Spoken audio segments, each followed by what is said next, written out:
Hello, everybody. You're listening to the Big Chill Podcast. This is episode 26, Double D's.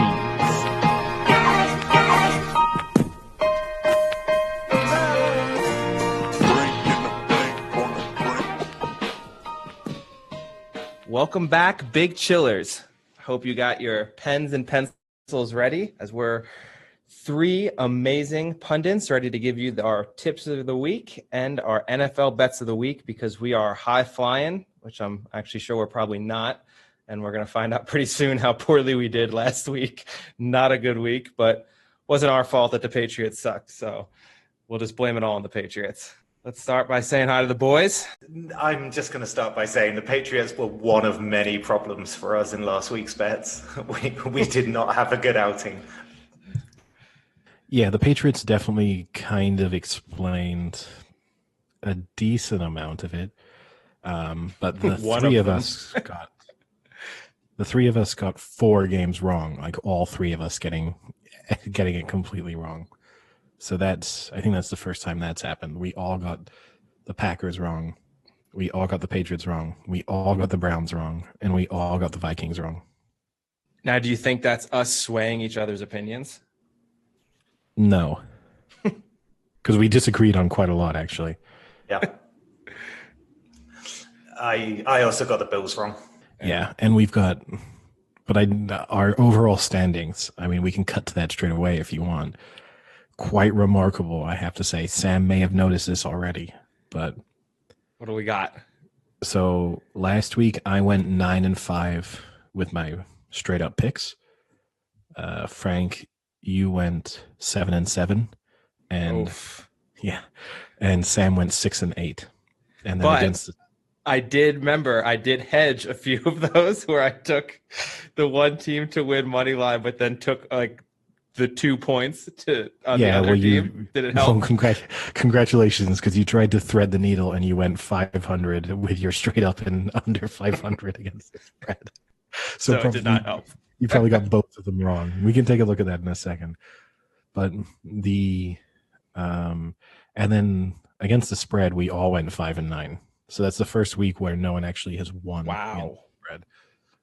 Now that takes our season records. I am now 63-27-1 straight up, 46-43-2 against the spread. But the most remarkable thing is that now straight up, you are both 56. Oh no, wait, sorry. Straight up, Sam is 56-34-1.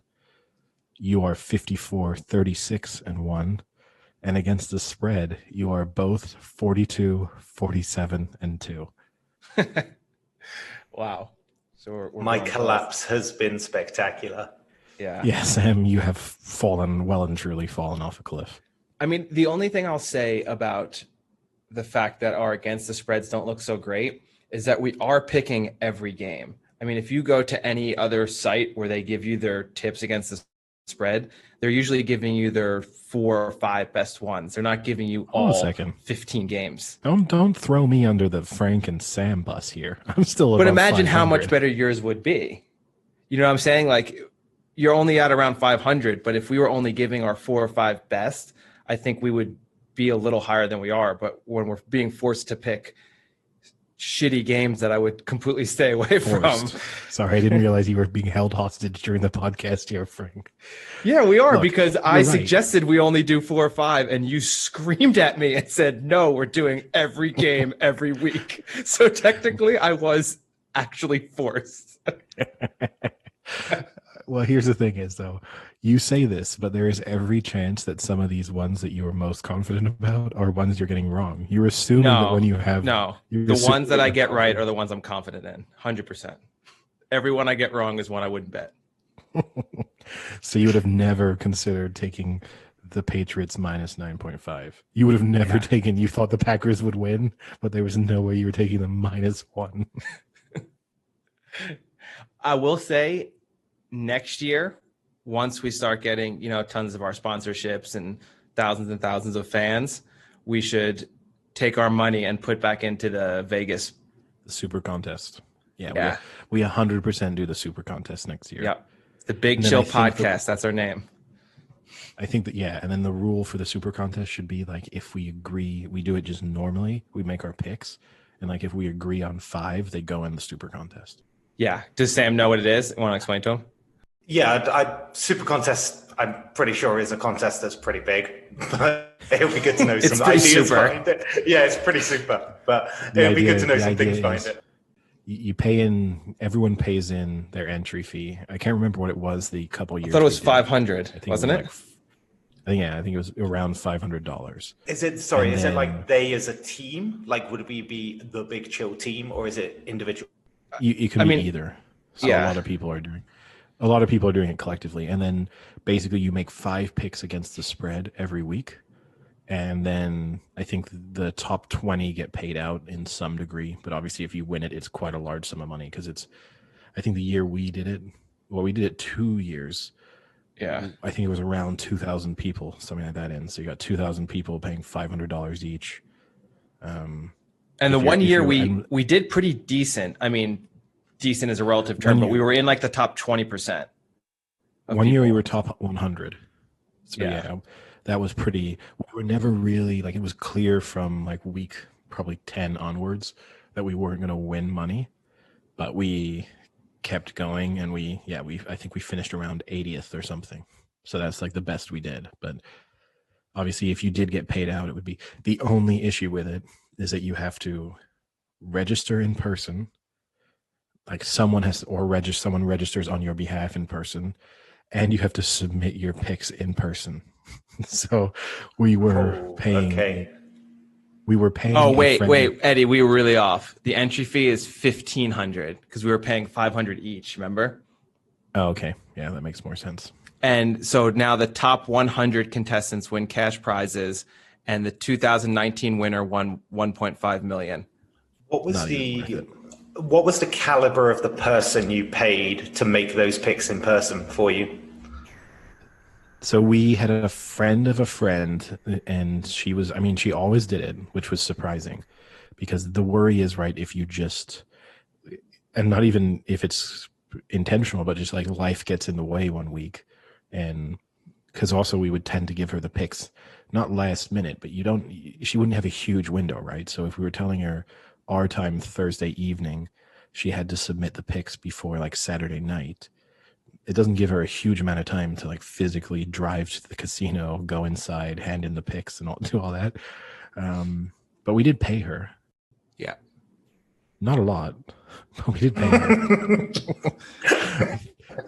Did you somehow bargain with her? No, I think, to be honest with you, I think she almost would have done it for free. But then I think she also, when she agreed to do it, maybe didn't realize quite how painful it was going to be. That it was going to be like 17 weeks of having to drive into a casino. But I think we gave her like $200 to do it, which is not a lot, right? But I think it was, and I think I also implied that if we were to win money, she would get some of it. Now, here's the really big issue. Had we won the money, it was in her name. So the moment we would have had to have really trusted her was when she picked up $1 million. You weren't hearing from her again. Oh, friend of a friend. I wouldn't have blamed her. No, she's cutting and running. Yeah. So okay. I don't know what's the amount of money when you just take it for yourself. Like, I feel like if it's $10,000 and you're hoping, really. Frank, I don't think you understand, because people, but I guess Frank's got a logic here. Like, if he cut and run with it, there must be an amount of money the other way, where you're like, I don't care. He's gone. He's uprooted his life for not that much money. Yeah, like $40. It's like, am I going to chase him to Mexico for $40? Well, I'd also be impressed if they're uprooting their life for $40. If that's the case, then you know what? They deserve it. A lot of money in Mexico, right? Yeah. It goes a long way. But, to me, my feeling on it would be like, if say we'd won like 20,000, you would have, if I were her, you'd been like, I hope they're going to give me like $500, and that $500 versus the like 20,000, the bad karma and worrying about them chasing after me, it's not worth it.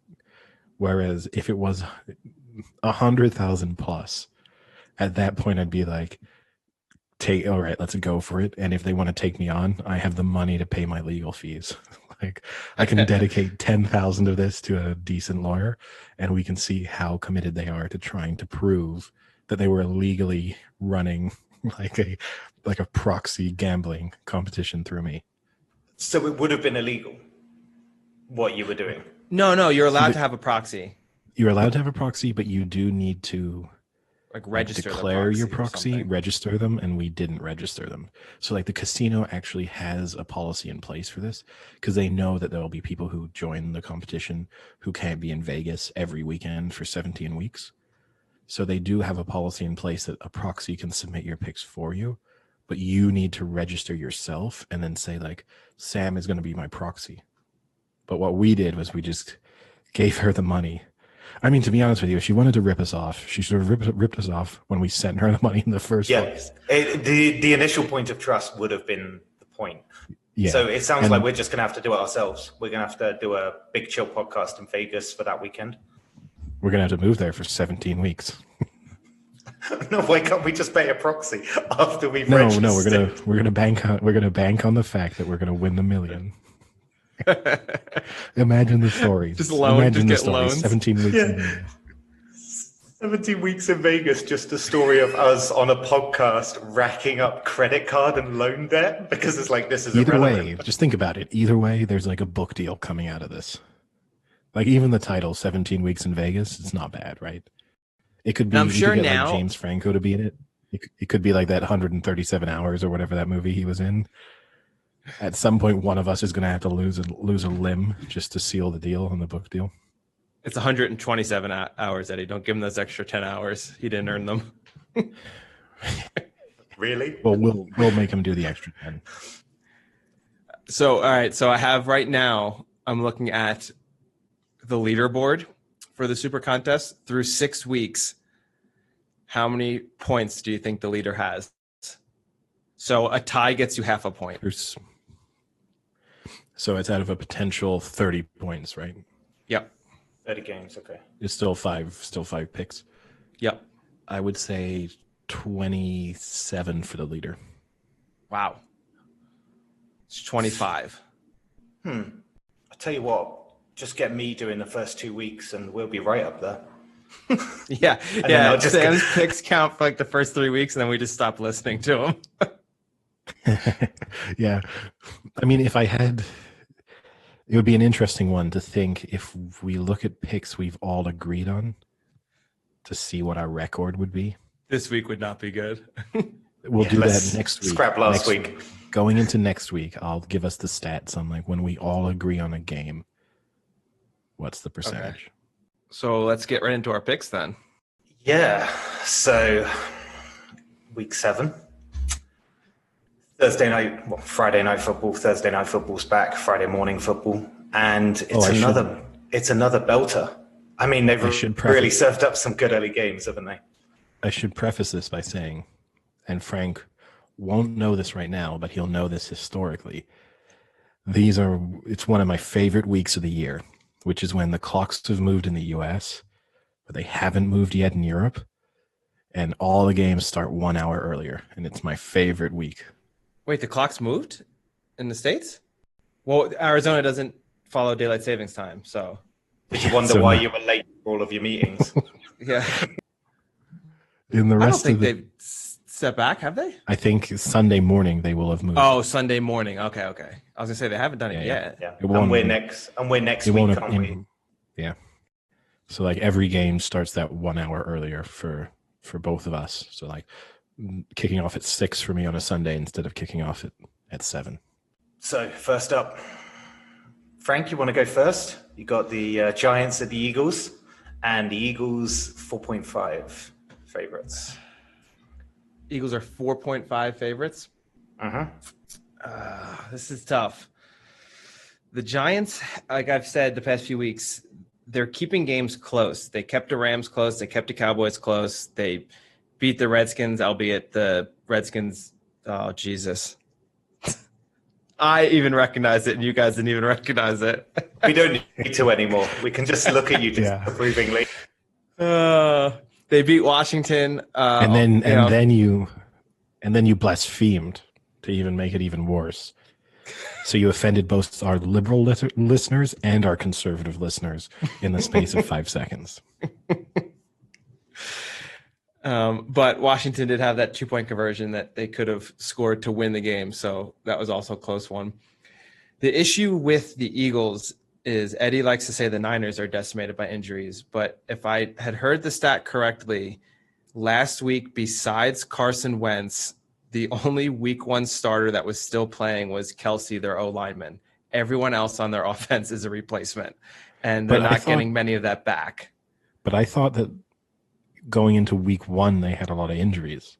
So how does that – I'm not doubting that they still have more injuries, but how does this line up? Do you have people who've returned and then they're like, well, technically he wasn't a week 1 starter? Yeah, I don't know. But, well, I mean, you at least know most of their skill players are out. Ertz is out. Sanders is out.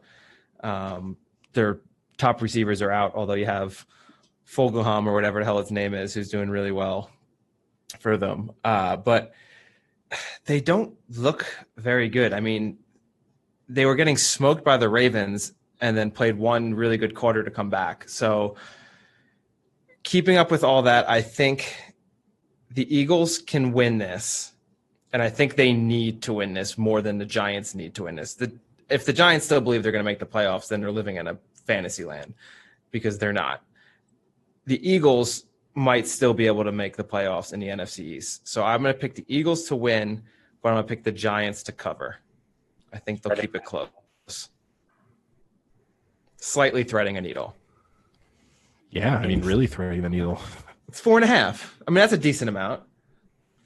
It's not a huge amount. Yeah, to me, look, the Eagles kind of worry me. They're sort of inconsistent. Obviously, they've got injury problems. I wouldn't put it this way. If we were doing the Vegas Super Contest, there's no way this selection would be going into my 5. But I see very few things to really like about the Giants. I think you can count on Daniel Jones to have 1 or 2 really bad plays. So I'm going to take the Eagles to win. Just 1 or 2? Well, big bad plays though, right? Not just, oh, he fumbled the snap and recovered it. I mean, like, oh, we're driving down the field and he's just turned the ball over. A few Danny Pennies. Exactly. So I'm going to take, the Eagles to win and the Eagles to cover the spread. Yeah, I think what you said, like in this one, it's just whatever bad team wins, but I'd rather take an inconsistent team over just what is a terminally pretty bad team. I mean, when you look at the stats of them, like, was it Daniel Jones has thrown like 3 touchdowns, 6 interceptions. Wentz has thrown 9 already, and in the previous 2 seasons through 7. So they're both pretty bad. Offensively, both pretty bad. Defensively, inconsistent for the Eagles, but bad for the Giants. So I think the Eagles will win, and I'd take them to cover as well, the 4.5. Bills are the Jets. Bills are 12-point favorites.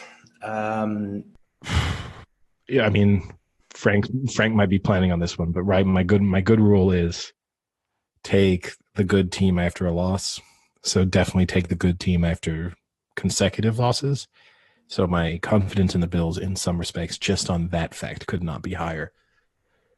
I'm kind of surprised at how low this spread is, to be perfectly honest with you. It's actually gone lower. I saw it at like 12.5. So seemingly there's some interest in the Jets money-wise, 0.5 point wide. Yeah. I mean, if you'd made me guess, I would have genuinely expected this spread to be around 15 points.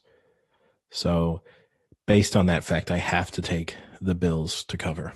12 points is a lot, but still, I mean, the Jets don't do anything well, and there's kind of some semi-reports coming out from their team that they may actually be tanking, which can be the only explanation for why Adam Gase is still employed. I'm with Eddie on this one. So the Jets have lost all 6 of their games by at least 9 points. So when you factor that in, that's probably why I think the spread is even further out. I think it probably should have been about 10, but I've seen it 13, even 14 in some places already now. I'll still take the Bills. I mean, exactly what Eddie said. Pick a team, after a good team after a loss, especially after 2 losses, and especially when the 2 losses are to Kansas City and Tennessee, who are combined 9-1, 10-1. So those are two great teams, and the Jets just got blown out and humiliated against the Miami Dolphins, which, I mean, they're an average team, but still, I mean, that was pathetic performance by the Jets. So I don't know. I can't see the Jets turning this around. This is also my survivor pick, which interestingly, I almost forgot to put in, Eddie, because now that you're out, not to knock on you, but now that you're out, it wasn't in my head because normally I ask you on Wednesday night. So I've made it in with about 5 minutes to spare. So that was my pick. That would have been the most frank way for you to get knocked out. Well, it would have went to my pick for last week, which is the Dolphins, but the Dolphins aren't playing this week, right? They have a bye. Yeah, they do. So then I think I would have lost. Now that would have been a way to lose. So you just would have lost. You wouldn't have had like somehow deferred from the Dolphins to like the team previous or something like that. You just would have lost. I don't know, because we received an email last week that was pretty aggressive in the fact that if you have a team that doesn't play because of COVID and you don't switch your team, you're automatically out because you didn't pick a team for that week. So I'm assuming the only thing they say is if you don't put in a pick, they'll take last week's pick as your team. So if last week's pick was the Dolphins and they don't play a game, I think I would have lost. That would have been the shittiest way ever to lose. Yeah, that would have been shitty. That would have been really bad. But just even shittier is going to be when the Jets beat the Bills this week. Yeah. I mean, I agreed more with Eddie on this one, that when I saw the 12, I was actually pretty surprised. I think when I looked at the Jets scoring, they had done, I think it's saying like 75 points against like 180 odd conceded or like given up. It's pretty pathetic. Everything's pathetic. And I think a gassed up Josh Allen after 2 defeats will completely tear them apart. So yeah, I think it's a pretty easy one to go Bills on the 12. So slightly more interesting game. Panthers at the Saints, and the Saints are 7-point favorites. Oh, I'll take this one. So only once this year have the Panthers actually lost by more than 7. And New Orleans has only once beat a team by more than 7 this year. So solely based off of that, I'm going to take the Panthers to cover, but I will take the Saints to win. I think the Saints will need this win to keep up the pace to make the playoffs, but all season they have not really impressed me, and they're kind of just scraping by, and this is another game I can see them just scraping by, maybe even scoring on the last drive to win it. Yeah, this is one of those games for me as well. I saw that kind of stat, but also the Panthers' loss to the Bears wasn't fantastic, so I expect somewhat of a rebound. And the thing is, I think Brees and co are better than the Panthers, but I don't think they're 7-point better. And so for me, it just looked like a Saints win and to cover as well. A Saints win, but the Panthers to cover the 7. So, Eddie, are you completing the set with us, or are you going differently? I'm going to disagree with you, and I'm going to take the Saints to win and the Saints to cover. I have been a Panthers doubter all season, and I am not going to stop that. But haven't you been a Brees doubter as well? I have been a Brees doubter. I guess the one advantage here too, right, is not I'm a big believer in this, but this is obviously Terry Bridgewater coming back to the Saints, right? He filled in for Brees when he was injured. Ooh. So you have that interesting twist. So I don't know who that helps more. I don't know if that gives the Saints some insight into Bridgewater, or if that allows Bridgewater to maybe tell the Panthers some things about the Saints, although you'd assume by now, kind of given the fact that the Saints have had the same head coach and the same quarterback for a long time, it's not like Terry Bridgewater is going to be able to give them insights into stuff that they haven't already picked up on. Did you just call him Terry Bridgewater? Yes. Yeah. You don't like the name Teddy? No. He just sounds like a really basic British person when you call him that. Yeah, it does. Terry is a very he's currently British playing name. for Norwich as a right back. That is actually the Bridgewater part too. Reminds me of Drinkwater. Yeah. Now here's the interesting one. You want to like fun fact for this matchup. They've played each other 50 times in the history of the NFL, and the overall score is 115 for New Orleans to 1097 for the Panthers. So an incredibly close 50. So 1,115 to 1,097. Incredibly close 50 game heads up against each other. But not this one, according to you. Do you think it's going to be close to the 7, or are you expecting a bit more of a blowout than that? I'm going to say double digits. So I would say I think you're going to say double D's by 10. Double D's. Double D's on Brees. Drew Brees just breaking out the double D's for this one. That would be a hell of a post-match story, right? Just to see Drew Brees rip his top off and just hang out a pair of double D's. It would explain why he can't throw very well anymore. Sorry, guys, I've lost some arm strength. My tits get in the way now. I've got to wear this enormous sports bra to hold these bad boys in. Yeah, and my back is killing me. It's so much back issues. It's not me aging. It's this really unnecessary cosmetic surgery we had in the offseason. But you also want to know why I trust the double digits? Of the 50 games that they've played against each other, 25 of them have been decided by double digits. So history would say I've got a 50-50 chance. One way or the other. Okay. Yes. Eddie's on double D's on Breeze. Fine. So a 25% chance, I guess. I will say, so I have just, before we move on to the next game, I have very quickly added up what our record is in games in which we all agree with each other. So we have agreed with each other 37 times through the first few weeks. Okay. And of those 37 times, we have been correct 20 times. Oof. We were doing really well the first 4 weeks. We were 17-9. So I'll let you figure it out what's happened the past 2 weeks. Wow. Actually, that's not bad though, then. Great. Yeah. Oof. Okay. Yeah, it just means we've only had three right in the last 2 weeks that we've there's got to be some painful correlation there with me declining as well. Yeah. Well, speaking of that, looking back through the records quickly, it uncovered one clerical error, which is that we'd marked Sam wrong on a game that he was actually right on. So your against the spread records are no longer tied. Scandal. Vindicated. Which game was it? Frank, it was a Bucks game. Bucks against, I can't remember who. I'd have to look back, but it was one where the Bucks won, but they didn't cover the spread, and both Frank and I had thought that they would cover the spread, and you hadn't. And I probably had just seen the Bucks, and I marked it all wrong. And then looking back, obviously, when I then saw we agreed, I saw that you actually hadn't taken them to cover. And so, Frank is now firmly in last place. All right, I'm doing this next time. Can't be having that. Can't be having clerical errors, Eddie. Sorry. You will be. All right. Browns at the Bengals, and the Browns are 3-point favorites. So are we going to see some more OBJ magic, whatever that looks like in terms of shit or meltdowns? What are we seeing here?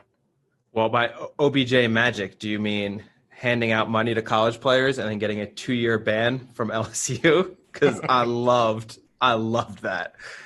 He was so annoying that game.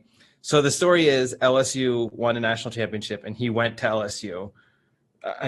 5 years before the championship. So he's now just, like an alumni, and he was on the sidelines and he was clearly drunk or something, high, drunk, something. Like he was way more annoying than his normal self. Some people get high right off like actual batshit. I know where this is going.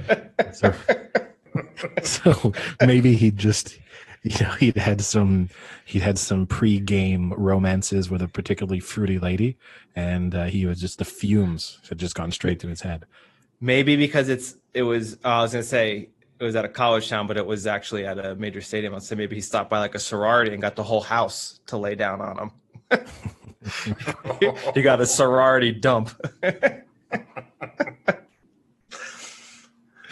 Anyway, getting back to the story. He was then, after, as soon as they won, he was on the field with the players, which is really annoying because he's obviously a person who's been criticized for loving the spotlight. And now he's back at a college game being like the center of attention after they win a national championship that he's been removed from this team for 5 years. It's not like some of the guys had played with him. No one's even played with him at LSU at this point. And he was handing out, like he had wads of hundreds, and he was going up to the players after they had won and like slapping the money into their hands and like shaking their hands and giving them the money. And then also even past this, he was in the locker room and was like being the center of attention in the locker room, being super, super drunk. He like, didn't he like punch a police officer or push a police officer or something? There was some altercation with a police officer, whatever. So he then was criticized for handing out money to college athletes, which is illegal. And he was like, no, it's fake money. It was like a joke. You guys take everything so seriously. Like, you're always out to get me. And then Joe Burrow was on a Barstool podcast, and he goes, no, it was definitely real money. He's like, I have the money. It was like $3,000 in cash he gave me. So, which you have to say, crappy move by like old sweet mouth Joe Burrow became big mouth Joe Burrow and really threw OBJ under the bus here. Well, so maybe Joe Burrow's anti-shit. Throw him in the Joe Burrow doesn't take shit from anyone, Eddie. Does not take shit from anyone. So this is the other spin, right? This is the OBJ revenge game. So then he, LSU, the shitty thing is that they banned him for 2 years, and they're taking away football scholarships. But that part actually has nothing to do with OBJ, because they're also under an intense investigation for like bribery of athletes and their families and things like that. And OBJ kind of got lumped into this, but he did get a 2-year ban from ever going to LSU games. So this is where you're wrong, right? Maybe OBJ felt guilty about taking payments when he was an LSU athlete, and he was just trying to give the money back. Did you ever think about it? Did you ever think about it that way, Frank? Yeah, what a hero. What a hero. He was overwhelmed by the guilt, and he thought, you know what, I gotta do what I can to put this money back into the right hands. So that was all he was doing. He was just returning loans, quote unquote loans, that he'd been given when he was an LSU athlete / recruit. Yeah. Did you also see? A big OBJ week. Did you also see his comments on COVID and how like COVID can't infect him because COVID wants nothing to do with him and he want nothing to do with COVID. It was like his quote or something like that. I'm glad you articulated it the way it was written as well, because otherwise I would have had no idea. Yeah. In fairness, for a man who's that attitude doesn't surprise me from a man who so willingly exposes himself to so much bacteria. You know, it would be kind of weird for him to be asking for people to shit on him, but then for him to be scared about a virus.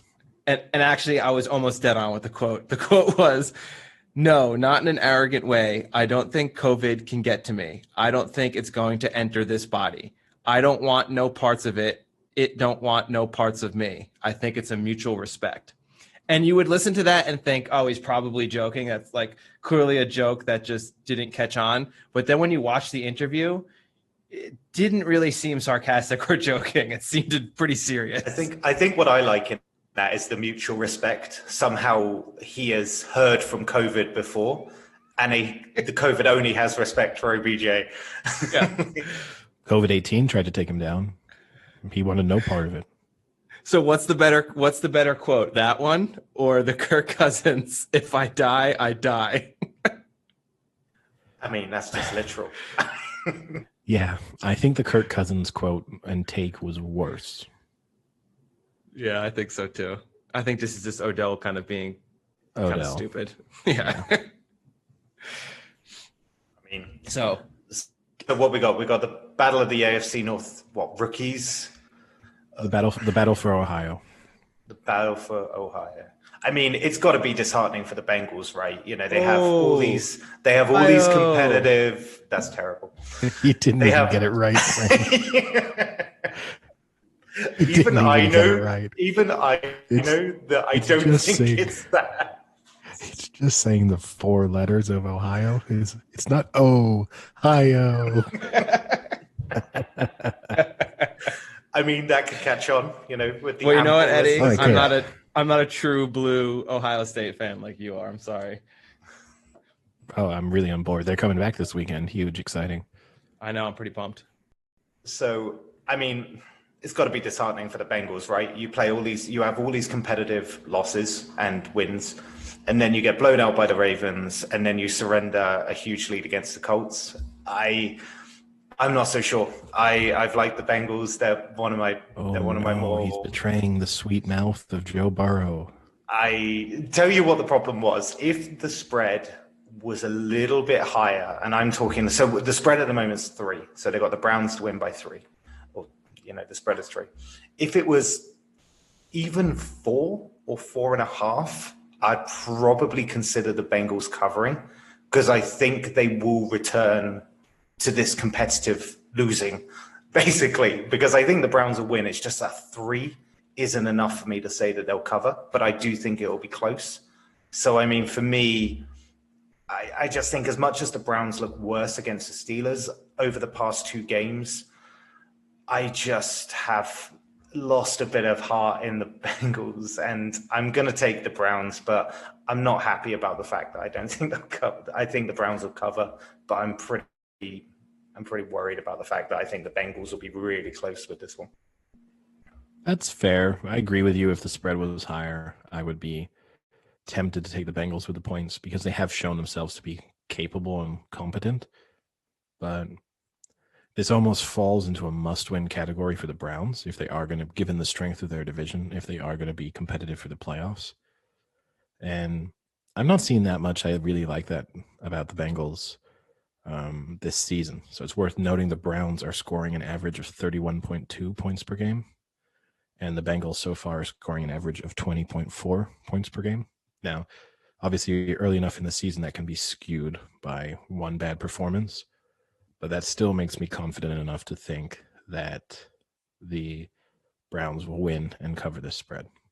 Also, I think, too, the Bengals haven't been able to protect Joe Burrow particularly well, and I don't think this is a game that their line could really be an issue here because definitely the Browns have the defensive rushers necessary to put him under pressure. So I think that could be a real issue for the entire length of the game. This one is tough for me. I really, really, really want to bet against the Browns. I just don't know if I can. So they've already played. They played in week 1, and the Browns won that pretty comfortably. I mean, they only won 35-30, but they were pretty much always in control that game. They always had the lead, I think, from the start. Or 7-3, the Bengals scored that late touchdown, which made like the 40 score seconds. look that made the score look really different. They covered the spread in the final minute, so that was realistically like a double digits win. That kind of doesn't look that double way. D's. Double D's. A double D's win. Who would look better with double D's, Joe Burrow or Drew Brees? Drew Brees, he's a man of experience and class. I think double D's are all on him. I think he'll wear them well. See, that's just because Sam doesn't want to have his image of Joe Burrow ruined by him having breasts. So he doesn't want to picture him becoming more feminine. So he's got to be like, no. There's no way Joe Burrow would ever have breasts. Okay? So, going off of that, where they were leading by double D's, you kind of have to think, how have both those teams changed since week 1? The Bengals have gotten better just because Joe Burrow is getting more comfortable, and the Browns, Chubb is still injured, right? Mayfield could be dead. I don't know. Mayfield might not be playing. It's not 100% confirmed that he'll be playing, which would be. And even when he played hurt last week, it wasn't a great performance. So, I mean, all of this is kind of. I'm gonna go Bengals. You're gonna be worried when Case Keenum lines up under center on Sunday. Actually, is it Case Keenum? Maybe I'll be more worried about Case Keenum than Baker Mayfield. I think Case Keenum is the one who came on. They also have Drew Stanton, I think. So it was Keenum. So it's either Stanton or Keenum. Yeah, give me the Bengals. Was it? Wait, it's 3? 3. Bam. 3 points. Yeah. Do I thread a needle? No, not on a spread. I'll go Bengals. Fold. Okay. Next up, Cowboys at Washington, and Cowboys are 1-point favorites, so basically a toss-up.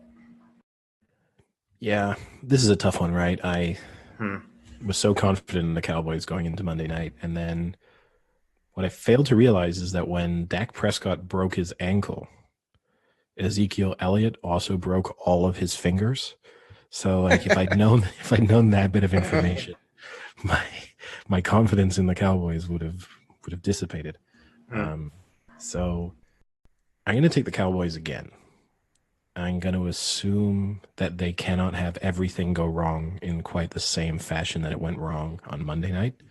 Kind of worrying that you're getting the reports coming out from players saying that they have no faith in the coaching staff. At the same time, they are anonymous sources saying that they don't have faith. So I have no idea who it is within the team. Like, I don't really care if it's the punter. Do you think it's Mike McCarthy saying that the players have no faith in Mike McCarthy? Yeah. Just going really third person on us. I think. But yeah, I didn't. And the thing is, though, it's Andy Dalton, right? Is stepping up, so it's hardly the worst backup you've got for Prescott. And the Cowboys have still got all these weapons that are. Also, to be fair, Andy Dalton didn't play that badly in the Monday night game. He literally got killed by the fact that Ezekiel Elliott turned the ball over on consecutive possessions, and from that moment on, they were chasing the game. Also, Elliott's fumble issues took him out of the game for a while he sort of sorted his head out or whatever it was he was doing, reminding himself of his starring role in the Star Wars movies. And I was also going to drop an Ewok joke. Yeah. Maybe last night he realized that his planet had likely been destroyed, but he was like, I don't want to be too critical of Stanton then. Also, even on defensively, they had a couple of opportunities to turn the ball over and didn't. So, it looks bad for him coming in for a team that was scoring points for fun and then to not really put any points up. But I don't think it was really his fault. So I'm going to give the Cowboys one more chance this week just because Washington are awful. And if you're going to get an easy win, it's I almost feel like Washington kind of tricked us because they were sort of pretty decent in week 1. And I think that convinced everyone that they aren't as bad as they are. I feel this way about Washington and the Jags, that they had a couple early weeks where they were sort of competent. And so for the time being, that kind of has stuck in everyone's heads. So we still, when we think about them, don't think about them in the same way as the Jets, as it's just a walking loss. But fundamentally, when you watch them now, I don't see a huge difference between Washington and the Jets right now. So I'm going to take the Cowboys. Yeah. The thing for me as well is that Washington just don't put points up. I think they've scored the third least in the NFL. So what you're saying is that even with all this offensive transformation that the Cowboys are going to have with Dalton, that they've still got the resources to score. They were scoring freely at maybe about 34 a game or something like that. So even if that reduces, are you really saying that Washington are getting near late 20s? I mean, let's just go with that. I don't think so. I don't think they're coming near it. So for me, the Cowboys look a pretty good bet for this one. I still think they'll be pretty good even with the kind of offensive changes that they go through. So. Yeah, I mean, Washington has not scored over 20 points this season.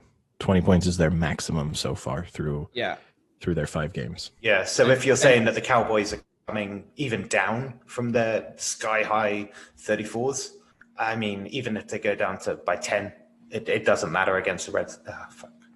Washington, in my opinion. I know, but at least, against Reading, the Washington Reddings. So, yeah, I'm going Cowboys. Who would have thought that the guy who just a week ago had a anti-trans in sports rants would now be looking like the most woke member of this podcast? Yeah. So you're right. The Cowboys do score a lot of points, but they only scored 10 since Dak's been out this last game. So whether they can still score 30 consistently without Dak is a question mark. But I agree. I still think they're going to – I don't think the Washington football team can score enough points, even if it's only 20 points. The only issue I have with this game is the Cowboys' offensive line looks terrible, and you have a pretty aggressive defensive front for Washington. So I could see Dalton getting smacked around a little bit, but I don't see the Washington football team scoring enough to keep up with Dallas. So I'll take the Cowboys to win and to cover, but I think it'll be a little closer. It's not going to be a double D's. Okay. So you're not going to thread the needle and do Washington cover the one? No. Although Andy Dalton is the type of guy who could have natural double D's with his unathletic body, I do not think this will be a double D game. Also worth saying, there was a report that came out today, which will be disappointing for Frank to hear, where sources within the Washington sort of higher ups said that it is likely that they are keeping the team name Washington Football Team. Nice. Well, permanently or just moving into next season as well? I think they were mainly confirming it for next year, but you'd have to imagine if you have it for 2 seasons, why would you then change it? The Washington FT? Yeah. If you're keeping it next year, yeah, they should get sponsored by the Financial Times. Be perfect. But that's kind of true, isn't it, right? At some point, you've got to print T-shirts, print merchandise, print everything, have sponsors. You can't have that indifference about a name. So it kind of makes sense that at some point they're just going to have to make a decision early. Yeah, they got to register stuff. They need domain names. They need tons of it's months of planning to going into this. They will know by now. If they're saying now that they are likely to be keeping it, it means they're keeping it, because it's already basically November, and you'd fundamentally need to have everything in place by May. So why don't they go super patriotic and call themselves the Red, White, and Blue Skins? And then they'd be anti what was that James Cameron movie? Anti-Avatars. Or just really cold Redskins. Or maybe that's the move. Maybe that's the move. They could do like the Toronto Raptors, who only call themselves that basically because of the popularity of Jurassic Park. Yeah. And is that a true story? Wow. Yeah. Fundamentally, what was more like Jurassic Park was representative of the popularity of dinosaurs at the time. So they were like, look, it's kind of in the zeitgeist. Let's go for that name. So maybe that's what they should do. They should wait. They should see whatever the summer blockbuster is this upcoming year, and then just steal that name. And then they'll just be like the Washington James Bonds or something. Yeah, it's a shame they can't go for Washington Independence for Independence. The Washington 007s. How good would that be? The Washington Black Widows or the Washington Black Panther 2? Yeah, I mean, Black Panther would be the move. Although I would what else? Now, would that be called out for being racist? Probably if it was them, yeah. Especially because they just shortened it, so it would just be the Washington Blacks all the time. If only a sequel to Last of the Mohegans was coming out, it would be the most amazing thing ever. The Washington Mohegans. Oh, that would be amazing. All right. Lions at the Falcons. Falcons 2.5-point favorites. I'll take this one. I'm going to stick with my Lions. I'm going to go Lions to win and with the points. So predictable. Sometimes predictability is the best move. The Falcons did look obviously better. New coach, maybe that coaching change helped a little bit, but I'll stick with the Lions. I think this is their chance to turn around and go 500. Is that considered turning around? Yeah. If they can just get back to, if they can return to the definition of mediocrity, that's like season back on track. Yep. I saw a fun stat about this one, that until last week, where the Lions beat the Jags and the Falcons had a good game against the Vikings, that these two teams would have faced off with a combined giving up points of 64 a game, which would have been an NFL record for two teams facing up against each other. So, but their defenses actually turned up last week, right, and did something. Yeah. Great answer, Eddie.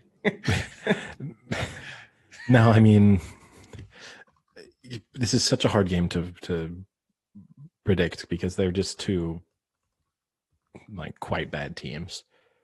I'm going to take the Falcons.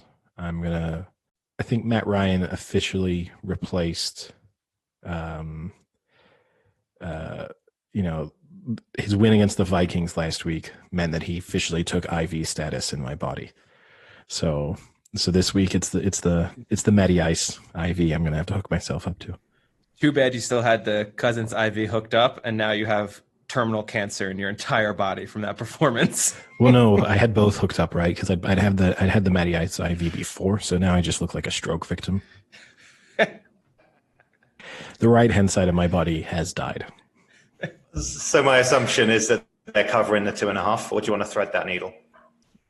No, I'm not going to pull a Frank. I'm going to take them to cover that. What was it last week? They picked Kirk Cousins like 3 times, the Falcons defense, I think. And I think that was probably the first sign of life that I saw within that team and or within a defense anyway. So I think the offense will take some confidence from a better defensive performance against the Vikings. So I think it's the first time actually this season that I have taken the Falcons to win a game. So, I'm taking them to win and to cover. Nice. So. At least that's one I'll have up on both you guys. Yeah. Wow. Considering my record at the moment, that's probably a fair statement. All right. Aaron Rodgers against the Texans. Packers are 3.5-point favorites. This is a tough one. When you consider the Packers did not look good after they went up 10-0 in the game against the Bucs. And the Texans, I mean, they've had a rough schedule. I mean, week in and week out, they're playing a good team, and they won 2 weeks ago. Hold on a second. We talking about the same? They played the Vikings, the Jags, and the Titans in their last 3 games. Okay, the Titans might be legit, but the Vikings and the Jags. They had the rocky start because they played the Chiefs, the Ravens, and the Steelers in the opening 3 games. Yeah, and you might argue that those are the 3 best teams in the league. That is possible, although you wouldn't, right? Because the Steelers are terrible. So, but standing wise, they've played probably the 4 highest teams in the NFL. So that's 4 out of their 5 losses are to really good teams. It helps when 4 of those 5 teams are playing against a team that's just handing out wins. They're not handing out wins. I mean, Pittsburgh, they played really well. They could have they had any chance to win that game, lost by a touchdown. Tennessee, they lost in overtime. I mean, they're playing these good teams well. So they're not obviously of that caliber, but I think they're a caliber right below. They could be an 8-8, 9-7 team, but unfortunately, when you play for the best teams to start off, your record is going to be pretty shitty. So I have to go with Eddie's philosophy on this one again. Pick the good team after the loss. And I like that this has become a podcast philosophy. I do appreciate the fact. I'll stick with Green Bay, especially because Rodgers, I sent you guys that link about some of the weird stories about Rodgers during his playing career. He seems just like a nut. And this is the type of thing that coming off a bad game like that, he has to be pretty motivated and pretty pissed off. So I think he's going to come out hot this game. Maybe it'll be a shootout, which would be pretty good to watch, a little Rodgers versus Watson. But I'll pick Green Bay to win. Is it 3.5? Yeah. I'll take Houston with the points. Okay. My, indeed. So for me, Packers to win in overtime with a field goal. The thing that got me right, I take that Packers game, and you've got to take it as a bit of a freak for now, haven't you? I mean, considering the consistency beforehand and how good Rodgers looked, you have to just write that off. So let's just say the Packers get up to what they were doing for the previous games. They're going up against the team that just let in 600 yards against the Titans. And I think if Rodgers gets anywhere back to what he was doing in the first quarter of the Bucs game or every game before, which is fair to say, I see this being a Packers win. And I like the 3.5 spread as well. So for that reason, I'm taking the Packers and to cover. Yeah, I'm going to stick to obviously my philosophy, the podcast philosophy, the good team after a loss. So I'm taking the Packers. I'm not going to consider taking a team to not cover such a small spread if I feel pretty good about them winning. For now, I'm just going to throw that last week's game out as an aberration and assume that the Packers, whilst I don't think they are necessarily as good as they may have looked in the first few weeks, they are certainly significantly better than the Texans, and they're one of the, say, 10 best teams in the league for sure. So got to assume this is a bounce back win for them. Yeah. Game of the week. Rearranged. Steelers at the Titans, and they've given, or what I've locked as the spread is the Titans are 1-point favorites. So, Frank, I mean, this is a bad team against the Titans, right? This is a sure thing. That one looks a bit silly, that spread. What do you think? This is an absolute sure thing. The Titans are coming out victorious in this one, for sure. Yeah, you've got two major injuries actually on both teams. The Titans lost their starting O-tackle, left tackle, and then Devin Bush is out for the Steelers. Both injuries out for the year. I think torn ACLs on both. So that's going to change the game plans a little bit for both teams. I mean, you have that backside tackle so important, and then you have Devin Bush who's looked great all year. Doesn't matter. The Titans are definitely the better team. Tannehill's the better quarterback. Henry's the better running back. And we're going to see this Steelers defense get exposed for at least 30 points. Wow. I'm full on Titans train. That's an interesting one because the Titans offense isn't explosive.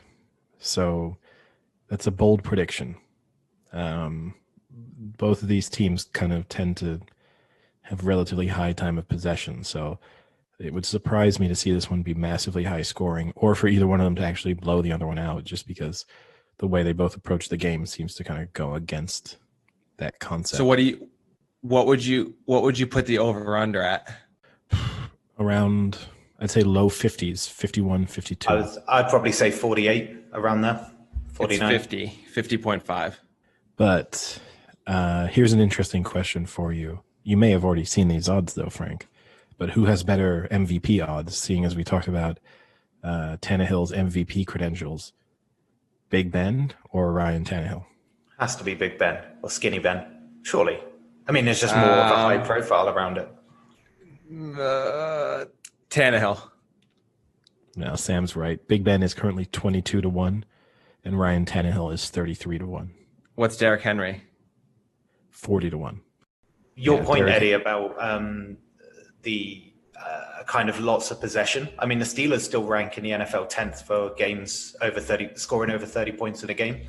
So when they've got the ball, even though they control it, they still score.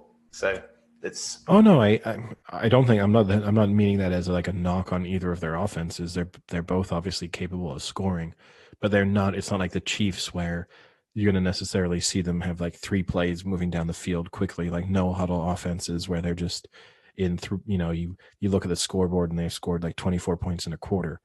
Neither of them are really built for that. I know that they have big plays, like Derrick Henry has big plays, and the Steelers have wide receivers capable of making really big plays. I mean, the Titans are second in the NFL in points per game. Yeah, but it's so early on in the season that these are like. It's not that early on anymore. I mean, they've had 2 mega games, right? What is it? The Vikings and the Texans. They've had 2 40+ games, I think. I'm not saying it discredits the stats. It's just who they've played and got those big points of games. Yeah, you'd also argue, and they're second in yards per game as well. So second in points. You'd also argue, except for the Bills, they've played bad defenses so far. They played the Broncos, the Jags, the Vikings, and the Texans. I'd be interested to see where those teams are ranked on yards per game given up. But I'm going to guess they're all at least in the top 10 or bottom 10, depending on how you want to think of it. Well, I guess this is the game we're going to see against a supposedly good defense, right? Yeah. I mean, by your standards, right, this game you should predict like 75-0, no? Oh, wait till my bet of the week, Eddie. Don't. Oh, good. Good to hear that. I'm going Steelers. Yeah, I think the Titans are good. I think the Steelers are sort of legit. So until proven otherwise, I'm going to say that they're kind of coming into this one with a better form. And I'm going to take the Steelers. Yeah, and I think what Ben and Chase Claypool have going at the moment, what does it sound like, 7 or 8 in the last 2? They're just hitting each other well, and I think that will continue. I don't really see it stopping. And I think the Steelers have a better defense than the Titans, so that yardage and what the Titans have going for them will be slowed down in this game. And I think, therefore, the Steelers have better outs in this game than the Titans do. So, yeah, I'm going Steelers. I also am going to assume that the Steelers are capable of approaching this game in the way of just saying Derrick Henry's not going to beat them, which is easier said than done. And I don't mean that this is going to mean that Derrick Henry has on paper, a bad game, but a little bit like the approach you have to have with, say, the Ravens, where you have to accept that they are going to run the ball, but fundamentally, like on big plays and in big moments, it's going to be passes that actually have to beat you. I'm going to assume that the Steelers have the defensive capability of basically saying, like, look, we can't take away everything, but if Ryan Tannehill is the one who beats us, fine, we'll take it. But we're not going to just allow Derrick Henry to have a 200-yard rushing game for 3 touchdowns, and we walk off the field being like, that guy we knew we had to stop, we didn't stop. All right. Speaking of MVPs, what are the odds on Wilson? He's favorite, right? Russell Wilson is currently the odds-on favorite to win the MVP. Wow, that high. Well, yeah. Actually, we talked about this last week. Everyone else kind of shot themselves in the foot over the past week with Allen and Mahomes. So Josh Allen has kind of dropped. Josh Allen has kind of dropped completely out of the running almost. He's 25-1 now. Yeah. After last week, actually, Kyler Murray, who kind of brings the two teams together, Kyler Murray has put himself sort of back in the running. He's now down to 16-1. But fundamentally, when you look outside of, it looks to be between Wilson, Mahomes, Rodgers, and Lamar Jackson. I'm going to guess Big Ben throws himself right into the discussion if the Steelers beat the Titans. Because if he's unbeaten after that, it's going to be hard to not at least have him kind of on level terms with, say, Lamar Jackson or Aaron Rodgers. So that's going to be interesting to see. But everyone else, then you just have bizarre ones. Like Clyde Edwards-Helaire is 50-1. I don't know in what universe he wins MVP. Because he had one good game last week against the Bills. I mean, not to say he's not played good all season, but no, but you know what I mean. Like, in what universe are the Chiefs having a great season and they're going, we're not going to give it to Patrick Mahomes. We're going to give it to their running back because they weren't good before they drafted him this year. He's been the difference maker. Now here's the interesting one. Of these 4 with equal odds, who would you rather have your bet on to win MVP? All of them are at 80-1. Baker Mayfield, Deshaun Watson, Drew Brees, and Jared Goff. You're talking about like this season as it's played out so far already, not like in the next season, like a whole season. Okay. No, not in the future, because obviously, but like Deshaun Watson for sure. You think he's most capable of winning the MVP this year? Yeah, because if it wasn't for Deshaun Watson, I know they're 1-5. They would be like negative. Be 0-6. Oh my God, what a difference! Sam, if you were quarterback instead of Deshaun Watson, the Texans would have 1 more loss. Could you think about that? Could you just process They'd have 3 forfeits. No, but I mean, he's the only thing keeping them in those games to keep them close, even though they're still losing them. I mean, if it weren't for him, they're done. And they have a somewhat easier schedule coming up after these next, I think 1 or 2 games that they can get back maybe to a little over 500 and maybe sneak into the playoffs. And if they do, it's solely because of him. I totally disagree with you. I'd probably go Brees. Well, sometimes, Eddie, you're just completely wrong, so that's fine. I'd probably take Brees. I think the thing with the Saints, right, is they do have a route to get into like the postseason, and if they're going to do it, then you just feel like there's going to be that fairy tale Brees story behind it. I would probably take Brees. So I can easily argue that one is he's not even the best player on the team anymore. It's Kamara, and everyone says that Kamara is carrying the Saints, and we've all said that Brees looks terrible, so they're not going to give it to Brees over Kamara. So that one's out. What's the other ones, Eddie? Goff or Mayfield? Goff is Mayfield. No, because I mean, there's talks already on ESPN that they should move on from Mayfield, which I think is crazy. But he hasn't even had a game that's looked of MVP level yet this year. So, and he has huge talents around him with if Nick Chubb ever comes back, I think Nick Chubb should get it over him. That's a bold prediction. If Nick Chubb has missed several weeks, but here's what I'll say is I mean Mayfield was benched. Goff, or he was injured. He was benched. Being pulled from a game is not being benched. No, that's not the same thing. So what do you call it when you're told to get off the field and sit on the bench? Oh, so hold on a second. So say hypothetically the Chiefs are up by 40 points this weekend and they decide to bring off like Kelsey and Mahomes. Our spin on it is going to be Chiefs benched Mahomes. But Mahomes doesn't sit on the bench when he gets pulled out of the games. He stands. Mayfield was sitting on that bench by himself. So it's more literal. So it's literal benching. He was literally benched, as Eddie would say. Right. Okay. Oh, I'm the only one who says literally. You're correct there. I am literally the only person in the world who says literally.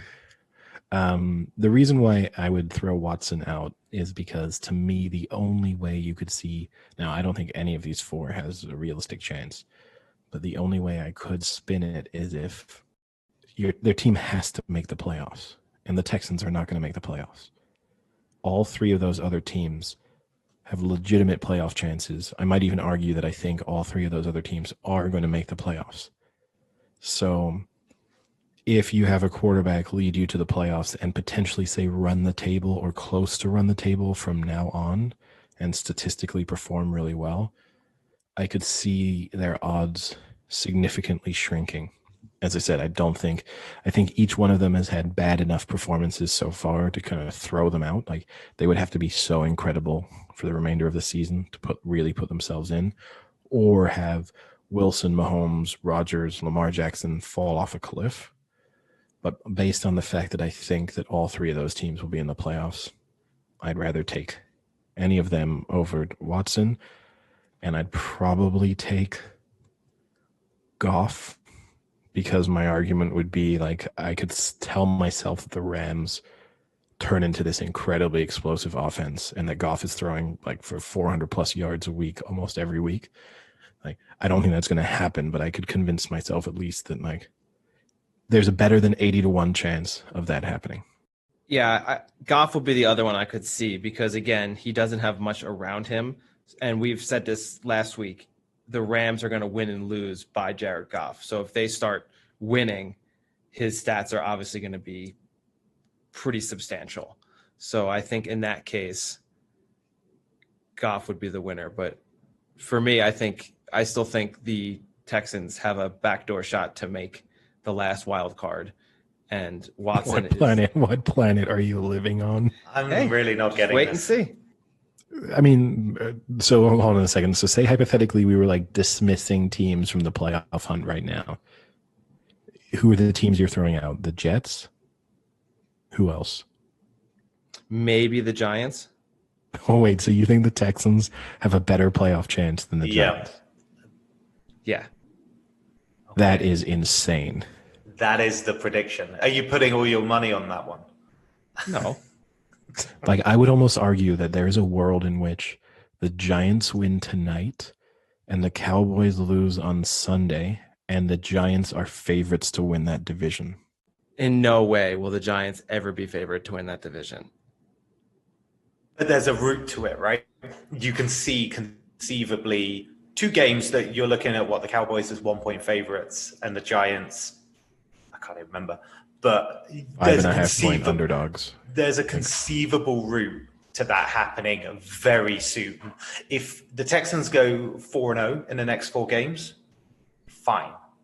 But they need 4 or 5 more things to happen. The Giants need 1 to potentially have that looking good for them. Sam, they barely beat the Redskins and should have lost if that idiot Kyle Allen could convert a 2-point conversion. Beat the who? Let's put it this way, Frank. Let's let the odds tell this story. The Giants are 15-2 to win their division, so 7.5 to 1. The Texans are 40-1 to win their division, and they have 2 teams ahead of them in that betting in the Titans. What about wild card? I don't have wild card odds. No, of course you don't. But you just How have convenient. to assume. How convenient. Yeah, Eddie. Why aren't you Sorry. just like Eddie's just written his like mental institute just odds all over the wall just so he remembers them. He's like, do you ever see the movie The Accountant with Ben Affleck when he writes all the things on the glass walls? That's just Eddie right now. He's just got tons and tons of writing. Yeah. With his accounting visor on, with the kind of see-through visor. Yeah, I mean, the Texans are currently 14th in the AFC standings. 14th. Oh, they're right where they want to be. Ahead of them in the wild card race, teams that currently would need the wild card in order to make it into the playoffs: the Browns, the Colts, the Raiders, the Dolphins, better, the Patriots, better, the Chargers. better.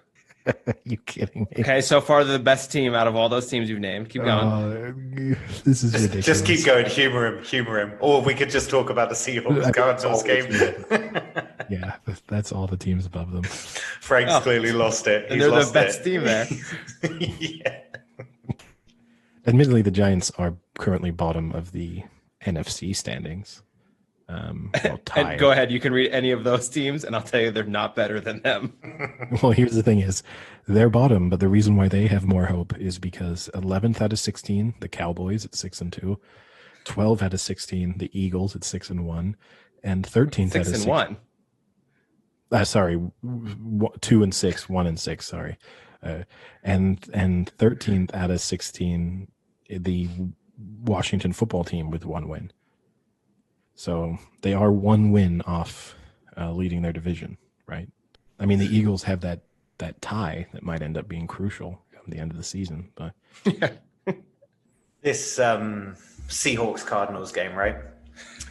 Sam trying to get us back on track. I won't let it happen. Okay, all right. We'll keep talking about the tech. No, it's fine. I'll make this simple for you. I've as you both know, I've not been a big fan of the Cardinals all season. I know that they won convincingly on Monday. I think that was kind of more down to Ezekiel Elliott and the incompetence of the Cowboys. I think the Seahawks offensively are good, so this might be a shootout just because I don't think either of their defenses are good at all.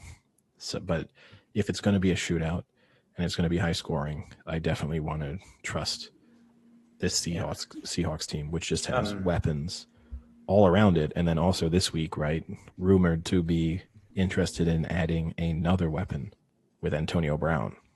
Yeah, supposedly Antonio Brown. Isn't Chandler Jones out for the Cardinals as well? Yeah. So they've lost one of their best pass rushers against a team that scores 34 points a game. And the thing with the Cardinals, right, is like you say, the Cowboys win looked a bit different, but the one before that was the Jets. So there's not really much to go on with Murray and the Cardinals. And so I'd want to take the Seahawks here. So I'll take them to cover as well. I'll be happy to go against you guys again. It's worth the free Dunkin' Donuts coffee. I'll go Cards to win and Cards to cover. Yeah. You know what? I can't wait to sip my Dunkin' Donuts coffee Monday afternoon while we discuss how well the Cardinals played against the Seahawks. Here's a question for you, Frank. If I buy you a really nice coffee machine for your house and or office, and you're making yourself, the freshest, nicest, highest quality coffee in the world on a daily basis whenever you want, would you still go and pick up your Dunkin' Donuts coffee? Is it an espresso machine or just like a really good filter coffee?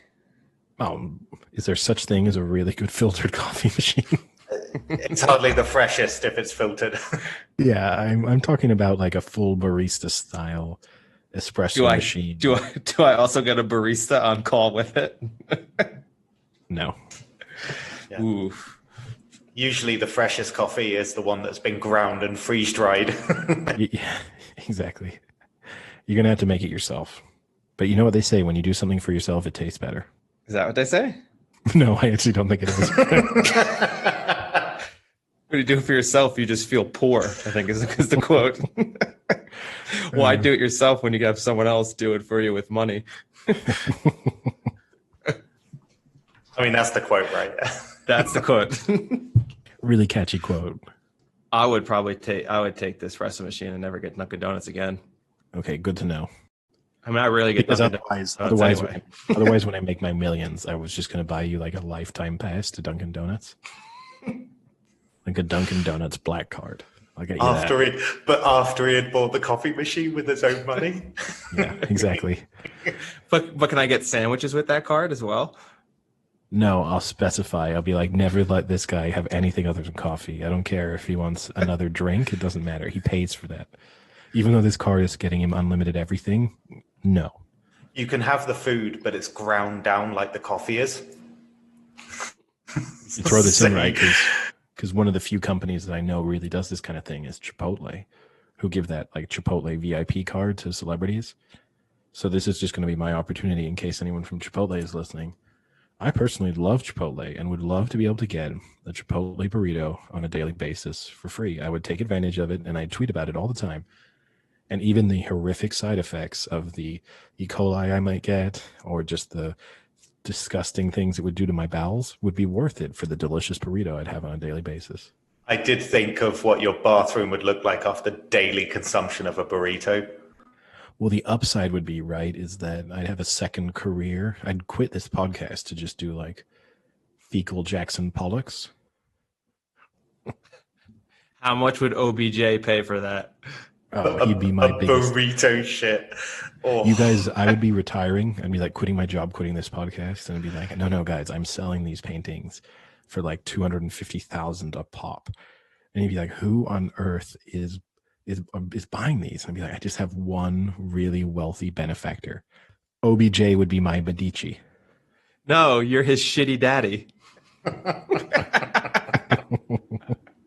Oh man, I'm crushing these OBJ jokes. Nothing is better than how self-satisfied you are when you make something that pleases you. Oh, that's turned around my week. Wow, that must have been a slow week. Yeah, it's a slow week. I mean, I guess there's two spins on it. One, if that's the best thing in your week, bad week. Two, if it takes something that small to turn your week around, not that bad of a week. All right. Jaguars at the Chargers, and the Chargers are 7-point favorites. This is a tough one for me because I don't have that much faith in the Chargers. At the same time, I kind of did earlier in the podcast talk about how I think the Jags are worse than most people think they are. But I'm definitely taking the Chargers to win. That much I feel confident about.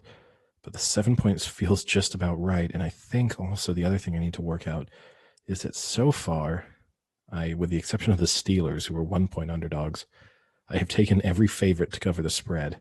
So at some point I got to start thinking about it. It could be that week. It could be that week, but at some point I got to be thinking about the fact that statistically this is unlikely. So, no, it's going to be that week. I'm going to take the Chargers minus. No, I'm not. I'm going to take the Jag. No, I am. I'm going to take the Chargers. I'm going to take the Chargers minus 7. I think whatever I write down now is going to be wrong because I've got no idea. Did that Kirk Cousins IV just actually cause you to have a stroke? It just expired. It just ran out. The last final drifts came into me, so to speak. I'll keep it easy. Eddie talked last week about games. Wait. Sorry, Frank. It's Eddie. What's going on? Are the Jags covering? The Chargers are covering the spread. Okay.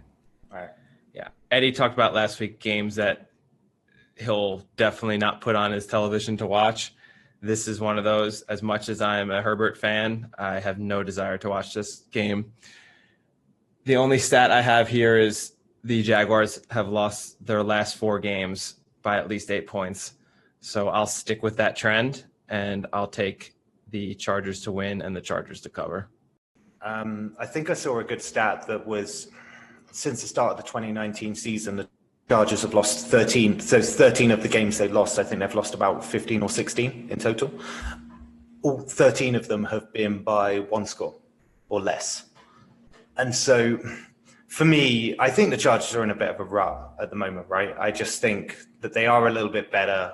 They're just in a little bit of a rut with like Justin Herbert and the changes they went through at the start. So they're better than the Jags. So I'm taking the Chargers to win. I'm going to take them to cover as well. I just think the Jags are pretty bad, and I just don't think this kind of bad form that the Chargers are in, I don't think it's that justified when you see these kind of fine margins that they're losing by, or close margins at least.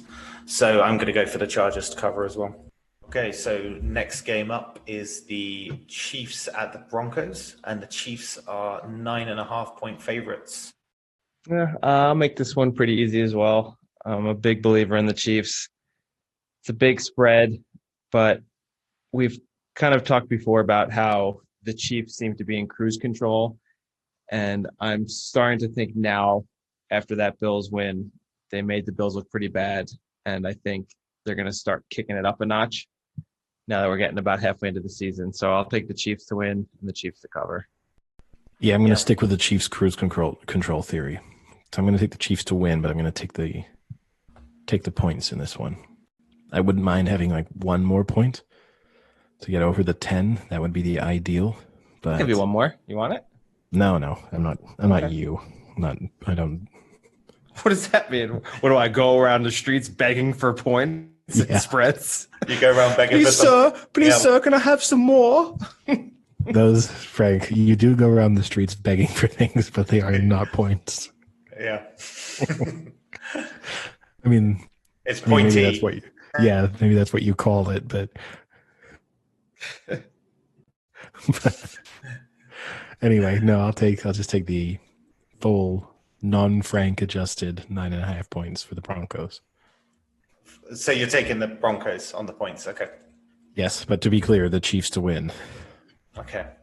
I'm going to Chiefs and to cover in this one. I think even though the Broncos beat the Pats, they still offensively look terrible in that win. I mean, if it wasn't for McManus's boot, they would have literally done nothing. So defense stepped up a bit, but I think the Chiefs are much better. 9.5 scares me a bit, but because of what you guys have said, but I probably lean more towards Frank that now we're getting to the turn of the season. They're going to start stepping out more. So I'm going to go Chiefs and to take them with the points at the 9.5. Next up is the 49ers at the Pats, and the Pats have a 2-point. They're 2-point. Wait, what? You cut yourself off. 2-point favorites, I think. Yeah, they're 2-point favorites. Patriots are 2-point favorites over the 49ers. This is a good one for Eddie because he already said the Niners are done 2 weeks ago, and then now he's kind of been pushing that the Patriots might be done last week. So it's a great one for Eddie to see who is more done, who is well done. I've got a message for you, Frank. The Niners are back. My dad is going to be so pissed. Every week he gives me like 2 or 3 comments about the podcast, and number one is always, does Eddie ever stop with the Niners? And they now become Eddie's Niners, as if you're the only fan of the Niners. Like we'll be watching games. They're not a popular team, you know. Yeah. And, he'll be like, oh, did you see Eddie's Niners got crushed? It's like, well, I think just San Francisco's Niners, but. No, I like this. You can tell him I approve of them being called Eddie's Niners. I hope that catches on. I hope one day I'm watching the NFL Network and they're like, I'm going to take Eddie's Niners minus the 3 points here. Well, we all know that you started and are the sole writer for Niners Nation. And it's actually all in your head. It's not even a real website. It's an elaborate universe that I've created for myself, okay? Just let me have it. This almost has to be a revenge game for me for the Patriots for thoroughly ruining my weekend last Sunday.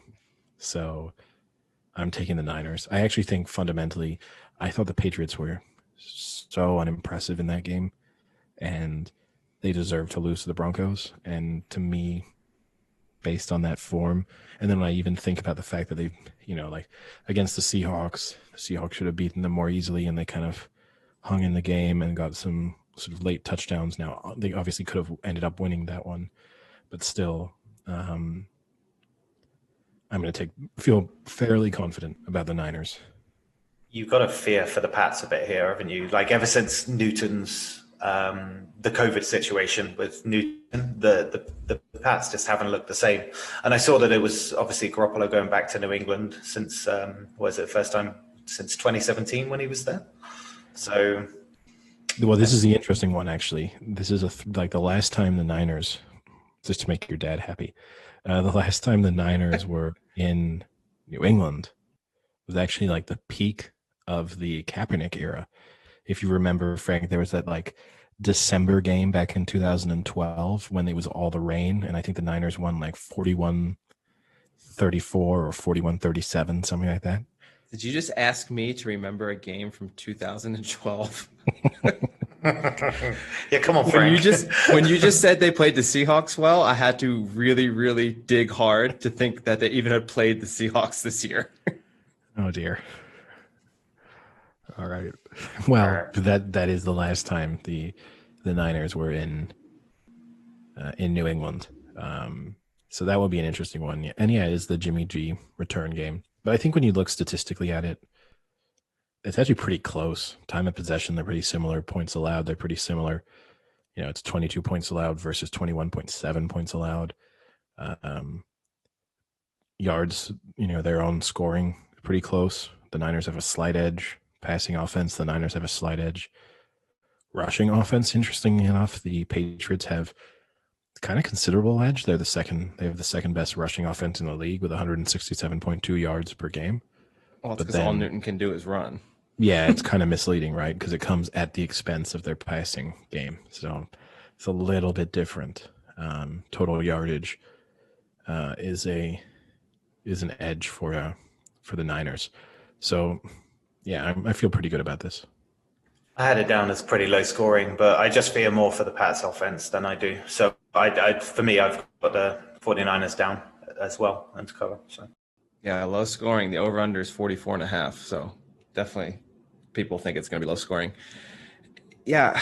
So Eddie made the comment that the Patriots didn't look too impressive last week. I don't think they've looked impressive in any real game this year. I mean, now that I'm going back to the Seahawks game, I can remember they played decently, you know, and they had the win against Vegas, but I'm still not sold on Vegas. I mean, they had that one good win against the Chiefs, but I think that was more a blip in the Chiefs than anything. So to me, you know, they just beat the Dolphins, right? That's their other win. So yeah, I can't go with the Patriots, especially after last week. I can't pick them to be what's still a decent Niners team. I mean, they're maybe not the Niners of last year, but they're still good and they're still really well coached. So, you know, Shanahan's going to be prepped well for this, and they're coming off a nice win against the Rams. So I'll take the Niners as well. Move into the Sunday games. They're all Sunday games. Did you know? Sorry, what I would I had a meltdown there. Did you see that a couple of games have been moved for the? So the Seahawks are now the night game, and then the Bucks, Vegas are now the afternoon game. So speaking of the Bucks are the Raiders, and the Bucks are 4-point favorites. I'll be quick here. I think a little bit like Frank touched on, I don't really believe in the Raiders that much. I also don't think the Bucks are incredible, but they at least showed last week, you know, what they are capable of, and so.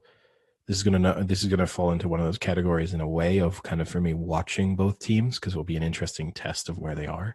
But I'm going to take the Bucks to cover the spread. Yeah, this is one of these ones where it's a good matchup for the Bucks, both sides.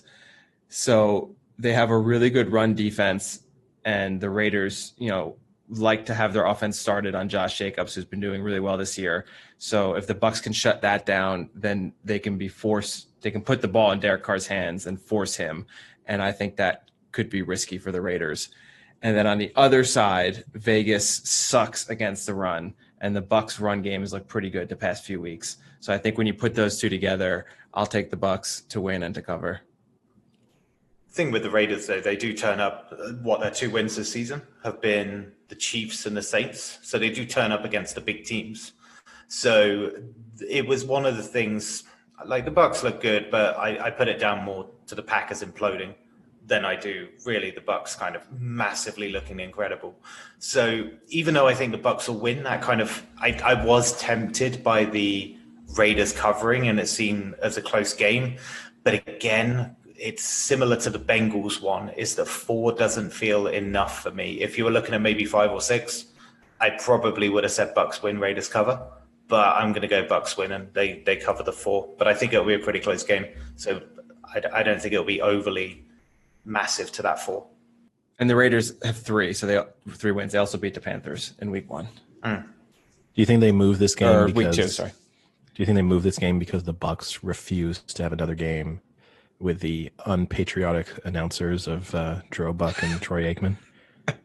What's so funny is it. Oh man, I'm not going to get into it, but it was like some of the clickbait. Some of the clickbait on it was, like, oh, they've so disrespected, like the armed services, but they really didn't disrespect the armed services. No. They were more disrespecting the U.S. government for paying for things like Trump. that. Like kind of Trump specifically. Yeah, there was no disrespect. It wasn't like they were like, look at those idiots flying those stupid planes, those morons. They didn't say anything like that at all. No, I just said it was a waste of money. Yeah, and that's got nothing. That's not a disrespect on on the armed services, really. If anything, so right? Because I think that was one of the things that came out of it, right? Because some people were like, no, the U.S., the Army or the Air Force pays for flyovers, which I think occasionally is the case because they see it as good advertising in a way and a good way for like recruitment and raising awareness. So I do think there are moments when they do pay for those. I think this one fell into the category where it was like specifically requested to happen. So I think it was the U.S. taxpayer who was footing that bill. Yeah. The only thing I guess that really killed them, right, was how sarcastic each one of them was. Yeah. And when Aikman, then I think it was Aikman, made the comment of like, this won't be happening under Biden and Harris. That was bad. I mean, I don't think it's bad. I think it's actually an honest, truthful statement, so it's fine. But that's when it passed over from the like, what for them would have been defensible. Like, no, we were just saying like, this seems like a waste of money, to being more, it was like a political statement by them. Well, I don't think that will ever change. I don't think that's going to be their number one thing if they get into office is we've got to stop these flyovers, guys. They're killing us.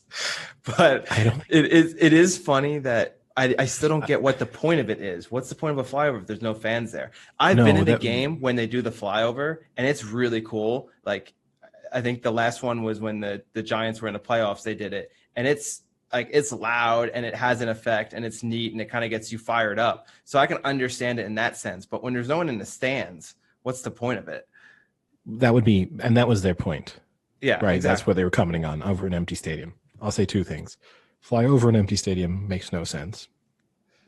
And 2, keep the flyover special. So use it for like playoff games in the Super Bowl. Don't have it like, oh, we have flyovers for like regular season games between non-playoff teams. Don't do that, because then when you get to the big moment, it's not like huge, right? And it's just like, have it be that special moment. Oh, I was at a game with a flyover. That must have been a cool experience. Yeah. Oh no, it was a preseason game between the Browns and the Bengals. All right. Last game. Bears at the Rams, and the Rams are 6-point favorites. The Rams are 6-point favorites?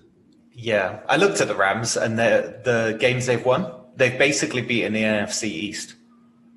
Yeah. So in what is it? They've beaten all the teams in the NFC East. So I hardly think that's the most stellar understanding of where this Rams team are, because if you put the NFC East in front of most people, they will be beaten. So I'm not really sure how good this team is. And the thing with the Bears is that they keep having these performances. I will say that they do have one thing that the Rams are good at is putting pressure on QBs, and Foles is not a good quarterback when pressure's put on him, especially right up the gut in the middle. But I can see this being a really low-scoring, defensively led game. But I think 6 is really steep in terms of the kind of Rams being favorites. And truth be told, I'm more inclined to just lean slightly with the Bears. So I'm going to go with the Bears in this one. It's one of my surprising ones, because I had that similar problem as Eddie mentioned about I've gone with so many teams to just go with the spread and go with favoritism that there's always going to be a couple where it doesn't happen. And the more I looked at it, this was one of them. So I'm going with the Bears on this one. Yeah, I'm going to round this off. I don't want to make my pick based on having chosen too many favorites, even if statistically that's kind of the smarter move. So I think that the Rams are the considerably better team, even if I don't think the Bears are bad. So I am going to take the Rams to win, and I'm going to take the Rams to cover the spread. I think that their offensive woes will kind of end for this week, and that they'll be too explosive for the Bears. So the benchmark here is actually the New York Giants. The Rams beat the Giants 17-9. The Bears beat the Giants 17-13. So pretty close. Pretty Such close. An arbitrary bench. Right? Well, it's the only team they've both played. So, yeah, right? Have the Giants played the Niners yet? Yeah, the Giants played the Niners too. They both lost to the Niners. They both lost to the Niners. Yeah. Okay, never mind. So I'm going to go. This is tough. Surprising here is the Rams defense, statistically, points-wise, is giving up less points per game than the Bears. I would have thought that would have been the other way around. I did not think the Rams defense was that good. But again, they've played the NFC East, so how good is it? I'm going to – this is tough. I'm going to take the Bears with the points. I think 6 is a lot to give to a 5-1 team. Even if they're not that great of a 5-1 team, I think they can keep it within a touchdown. Money line – I mean, the Niners suck, and they got smoked by the Niners. So, Bears to win. We need to have a better week this week. Yeah. It's worth noting, right, in our Buck Aikman discussion, maybe just saying Frank really hates Joe Buck. Oh, and God. Frank, I think you should go and listen to the Joe Buck podcast called Daddy Issues. No, I would never listen to Joe Buck podcast. I'd rather burn my phone than have to listen to it. I want to see you try to burn your phone. Yep. Melt it. Wow. I'd rather melt my phone than melt my mind with Joe Buck's annoyingness. I really don't get the Joe Buck hatred. He's terrible. He's so arrogant. First off, he's so arrogant. He's like, oh, when I did this game, when I did that game, blah, blah, blah. He thinks he's like the world's greatest announcer for every sport that's ever existed. I love the hatred. I think it's so unfounded. I love the hatred. I think he's one of the better announcers in American sports. Well, and that's why you're not American, Eddie. The only thing about Joe Buck that once you pick up on it kind of ruins him for you is the tendency he does to do and it's caught. And he does that like 6 times a game, and he does it a lot on big plays. So when you're watching Sunday Night Football, just keep an eye out for it. He'll be like, who's playing this week? Like Wilson drops back, Wilson under pressure, Wilson throws it deep, and it's caught by DK Metcalf at the 12. And he does that like over and over again. That's the one thing about him that bugs me. But he's terrible. I might even take Booger over him. No. Just name alone. How an adult human being is going around this world calling himself Booker. I mean, does his credit card say Booker? Oh, for sure. Now, if he's walking into a bank to like try and get a mortgage, and they're like, "Oh, nice to meet you," and he's like, "No, don't call me McFarland. You can call me Booker." Do you think his friends call him Boog for short? No, full Booger. Full Booger. It's honestly hard for me to think, and I know this plays into that like Mitchell and Webb sketch.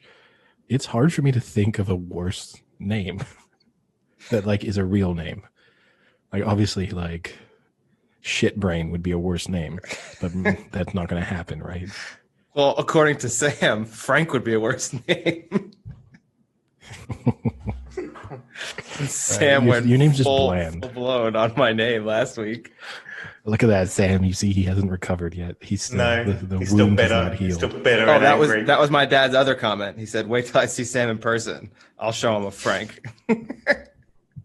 I don't even know what that means. He's gonna knock your fucking ass out, Sam. No, I don't know if it's worse that he's saying that you're not really a Frank. He said, "I don't care." Yeah, no, that was an if he hosts a interesting. podcast. That was an interesting take. I think, Sam, the feedback universally has fallen into the category that your name, whilst it's not a criticism of it, is the most average name. The viewers have spoken. The listeners have spoken. Yeah, listen. The viewers are spoken to. I have a few people who watch me while we record. Who, Sam and I? Yeah. Actually, ironically, no. Yeah, But yeah, speaking of controversy, I guess, and bad names, I'm going to do one of my world famous segues here. The hot debate in the footballing world, by that I mean soccer world, has been the two proposals that were discussed or are being discussed. The first of which was this restructuring of the Premier League that would have basically labeled 6 teams as unrelegatable. I don't know how to phrase it. And that was basically came from American owners. I mean, I think it basically purely came out of the Liverpool ownership group in conjunction a little bit with the Glazers. So the Liverpool owner being the Fucking Boston LeBron. group that owns the Red Sox. LeBron has a very tiny percentage, but yeah, the Boston group that owns the Red Sox, and the Glazers who own the Tampa Bay Buccaneers, who also own Manchester United. And so the two of them together, seemingly, but mostly from the Boston group, came up with the idea to, I think they're like called the Fenway Group, something like that. But they put together this proposal where basically Manchester United and Liverpool and Manchester City and the other big teams would never be at threat of going down. And in addition to that, they kind of tried to make the deal seem more appealing by saying that they would share more money throughout the lower leagues in the football world. So that was part of it. But what they also then agreed was that teams would be able to individually negotiate their broadcasting rights. I think it was for 7 games a season. I think something like that. It was basically going to put them in a position where they were going to be in total control of the future of the Premier League. Like once they established this foothold.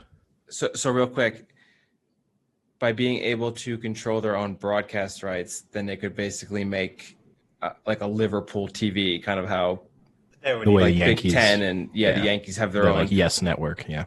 And then that would clearly. So right now, everything that's televised, it gets split equally among the Premier League. Yeah, broadcasting rights are split equally. I think some of it goes into the prize pool in a way, but fundamentally the broadcasting rights are split between all the teams equally.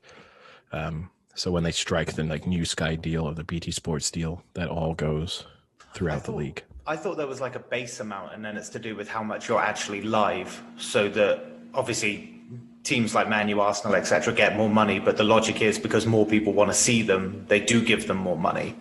Like I thought there was like a base level. That's marginal though, right? Like the majority chunk is there for every team. The fear would be right that if you had it totally negotiable, why would anyone ever show Norwich Crystal Palace on television, for example? Yeah. And so like if you are a bottom half team until maybe the end of the season, when you could argue that like relegation 6-pointers are compelling, you'd basically have a situation where people are just going to pay big money to watch Manchester United and Arsenal and Manchester City and Liverpool play every week, and the rest of them will just be picking up scraps. Yeah. Wasn't it to do as well with the fact that the Premier League as a collective bargaining go to these countries and these television channels? And one of them was to do with that they keep not really negotiating with China that well, because obviously China basically just says we want like a very few games. We just want the big teams. But obviously the Premier League can't go to the global markets and basically say, right, we'll just give you Liverpool and Man U. It has to basically say you get like the package. And so what the Big Six were trying to do, or basically what Liverpool were trying to do, is allow them to go to their like massive fan bases in China, in like the economies in Southeast Asia, and basically sell an absolute fortune for the rights to their games. And it was a complete cash grab, and everyone saw through it really quickly. Well, and again, the other issue with it too is the fact that this was just the first step, right? Because basically what they needed was this to be passed, and then it was going to give them the ability, because at the moment, every team in the Premier League has a vote, and they vote collectively on things, whereas this was going to reduce it to the fact that it wouldn't be one vote, one club, and instead the 9 clubs that have remained in the Premier League the longest would have the votes, and all they would need is 6 of those clubs to vote in favor of something for it to be passed. So fundamentally what they're going to be able to do is like sneak this in, not sneak in, but perhaps have acceptable terms to start off with, and then from then on go, well, actually, you know what, why do we should just be able to negotiate all of our broadcasting rights. And also part of the proposal, right, was cutting this from the league from 20 to 18 teams. Just if you're a smaller team in the Premier League, or if you're any team thinking that you have a chance to be promoted anytime soon, it just made no sense. The fact that they also called it Project Big Picture, which it makes it really sound as if name. It took no time, but they probably paid some like group, £100,000 to come up with a name. But ignoring that fact, it sounds as if their plans are being named by like Bond villains, like it's like such a, how could you not hear, hey guys, I've got this great proposal, I'm calling it Project Big Picture, and not think that there was like something sinister about what you were trying to pass. What you can imagine, like in Austin Powers with Dr. Evil, where he does like the inverted commas as he says it. Yeah. Like, it's unbelievable. So yeah, fortunately, it was correctly sniffed out by enough clubs. So yeah, just overall, just a really bad look for Liverpool and a really bad PR move from their perspective. It just makes them look as a sort of evil team within the Premier League and the sort of threat to the future of English football.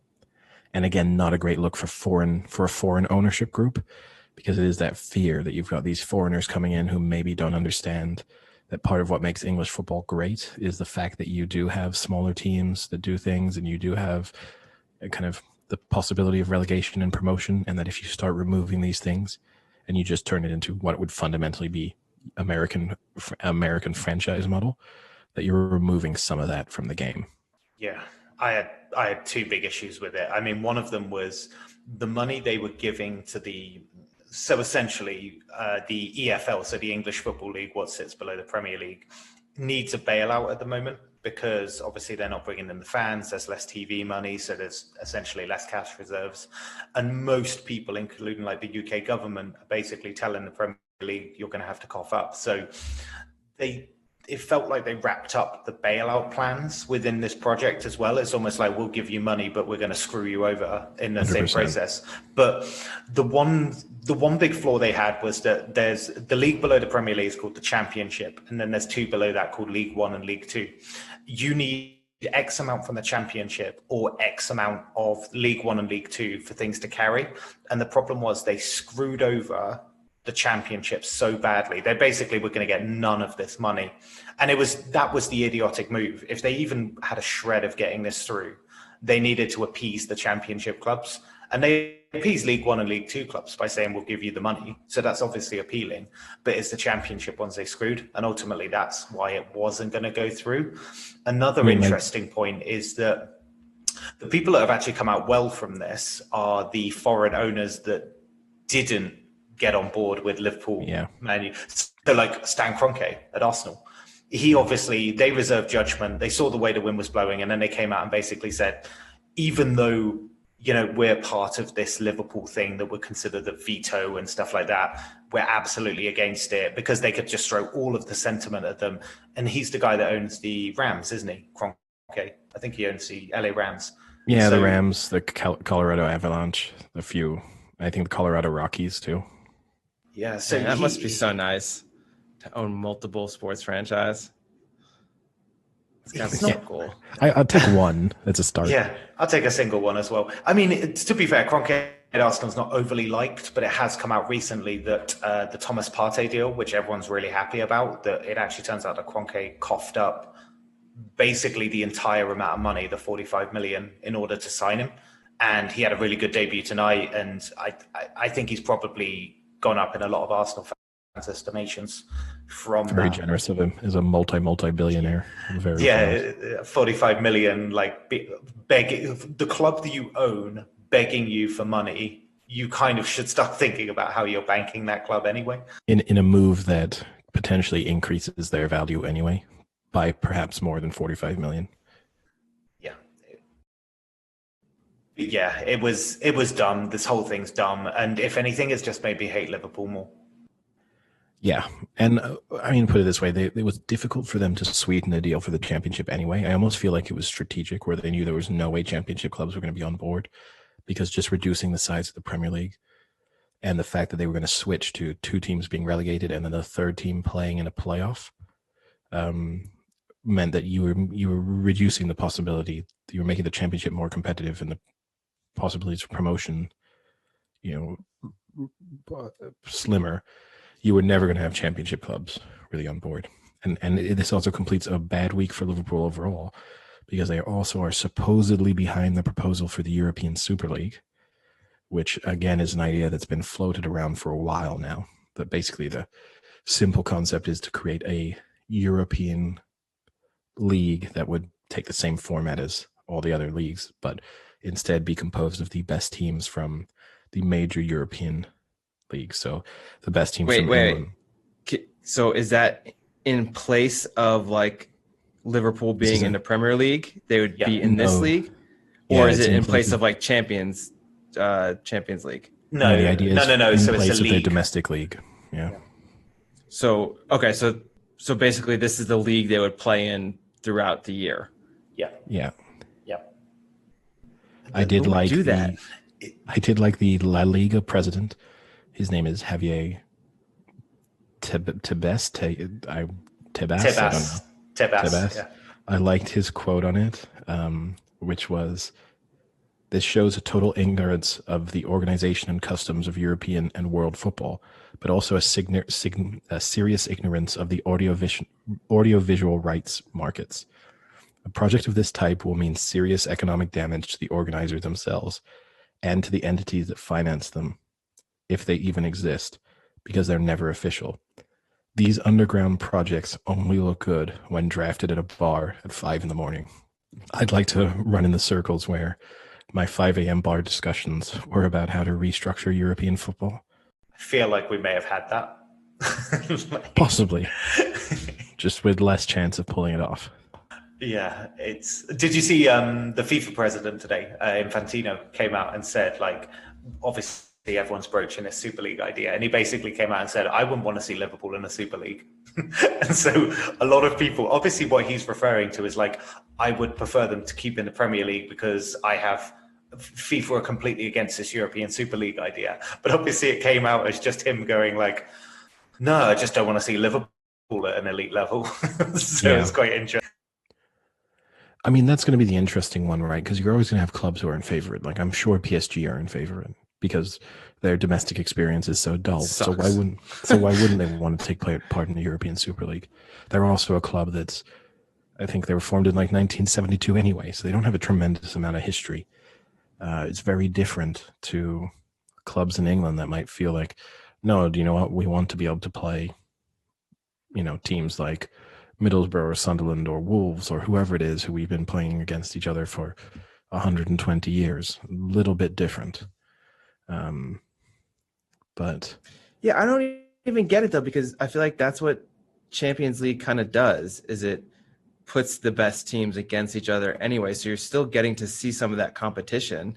I mean, granted, you're not getting to see it at a level of a whole season, and not every team's playing every team, which would be exciting maybe to see some of the matchups that might not play out in the cards for Champions League. But I mean, Champions League kind of does that decently. I mean, it's fun to watch. It's good. You get that, like cross-country rivalries going, and at the same time, you still get to play in your own league.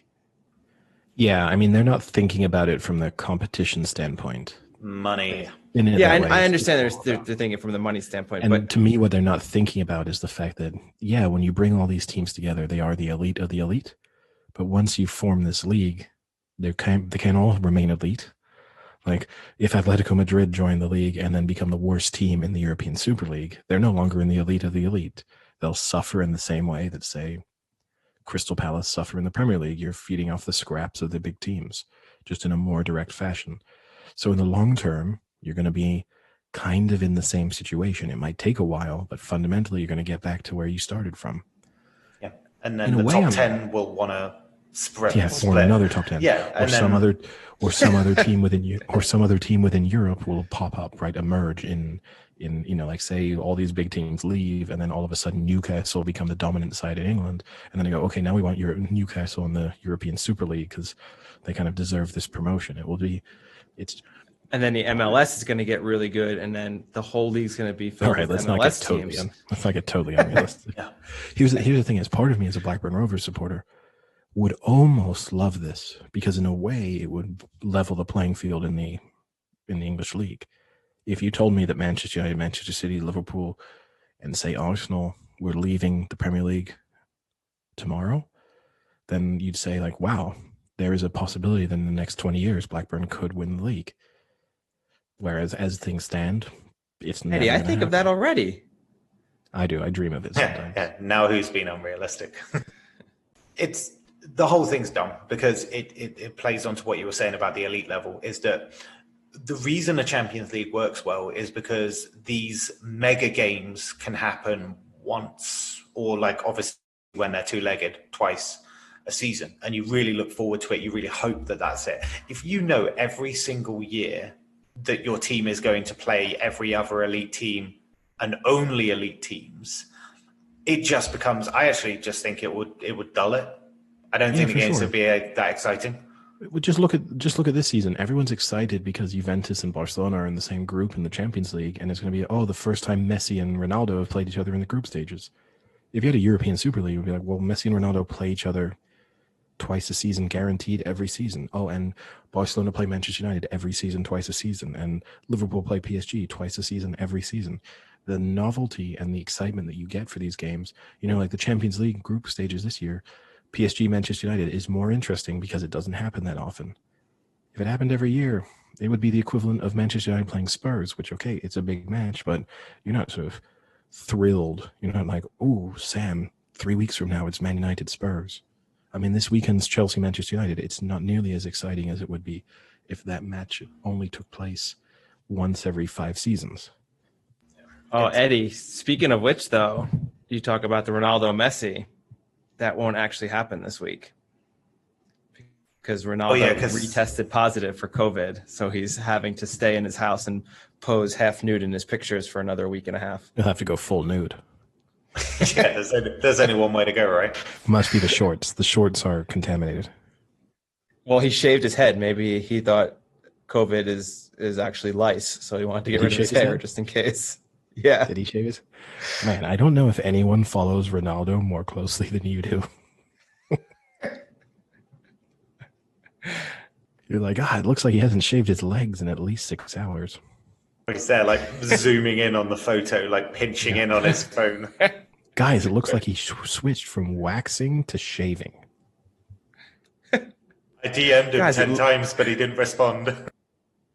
Guys, it looks like he changed his underwear he's wearing. They're not holding it in as tightly. Yeah, they're not as soiled. Oh, dear.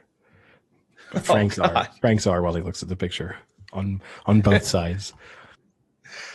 Yep. But I guess that wraps up our Premier League talk. Just to throw in maybe one final sporting event worth mentioning is returning. The Six Nations comes back this weekend. Oh, yeah. Yeah. We need to start becoming a big rugby podcast. I enjoy rugby.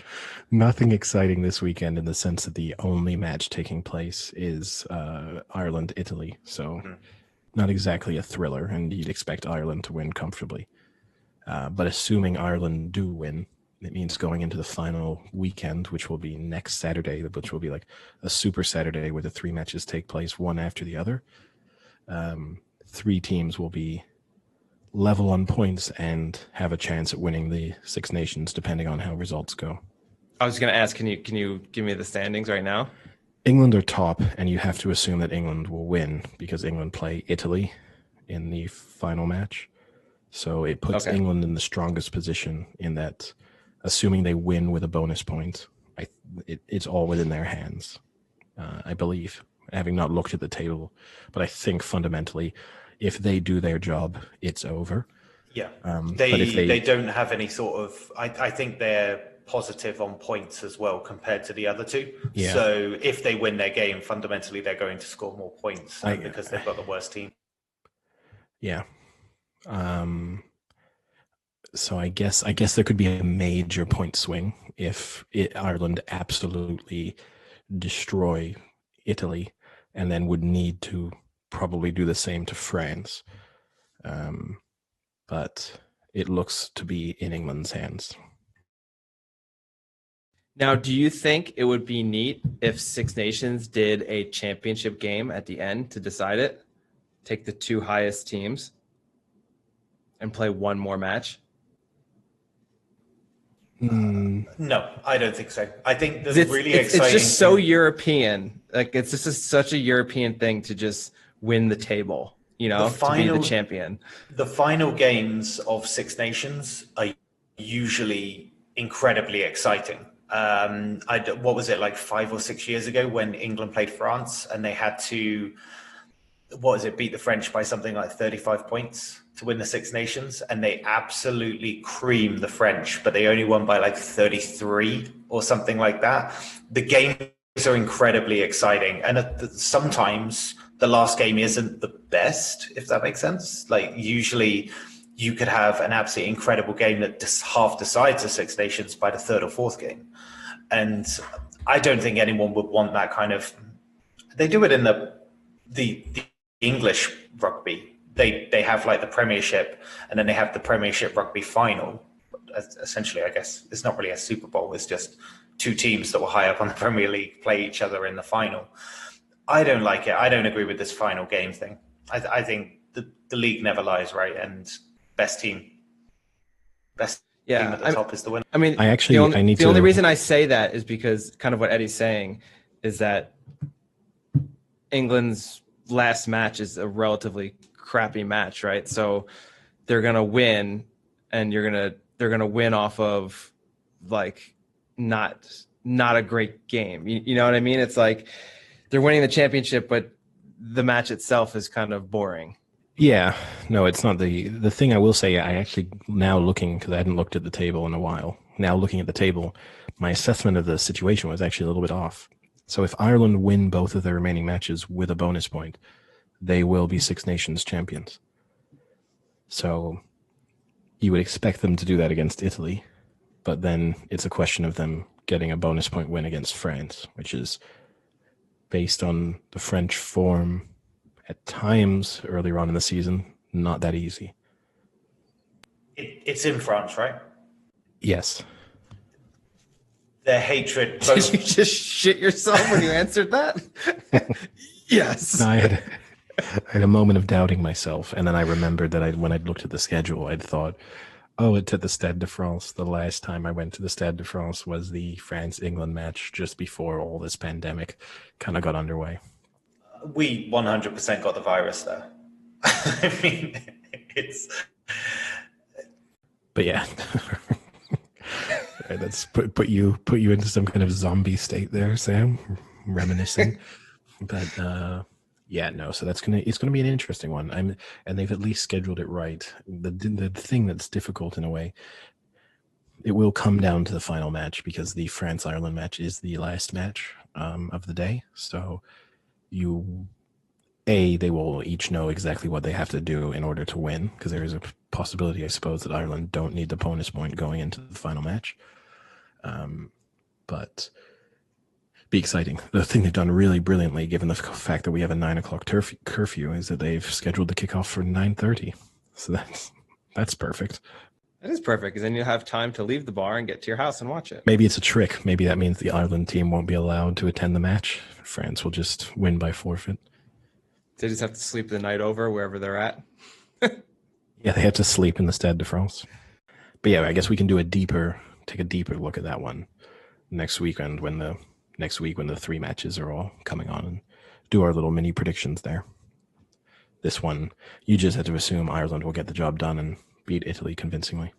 So I have a little golf video for you guys to watch. I'll share with you guys. I'm sure you haven't seen it. As you know, we are a pro Gritty podcast. Gritty the mascot, not Gritty the dance. And Gritty took himself to Topgolf and took a few swings in Topgolf. And I'd like you guys to see his. Can you see it? Yep. Okay. Now, Eddie, don't you wish you could hit the ball like this? Because we all know how terrible you are at the driving range. We've seen it. Here he goes, getting in the stance and demolishes the ball dead center to the fence in Topgolf, and then does his little Gritty dance. Yep. Look at those crazy eyes. Look at the crazy eyes and focus of Gritty.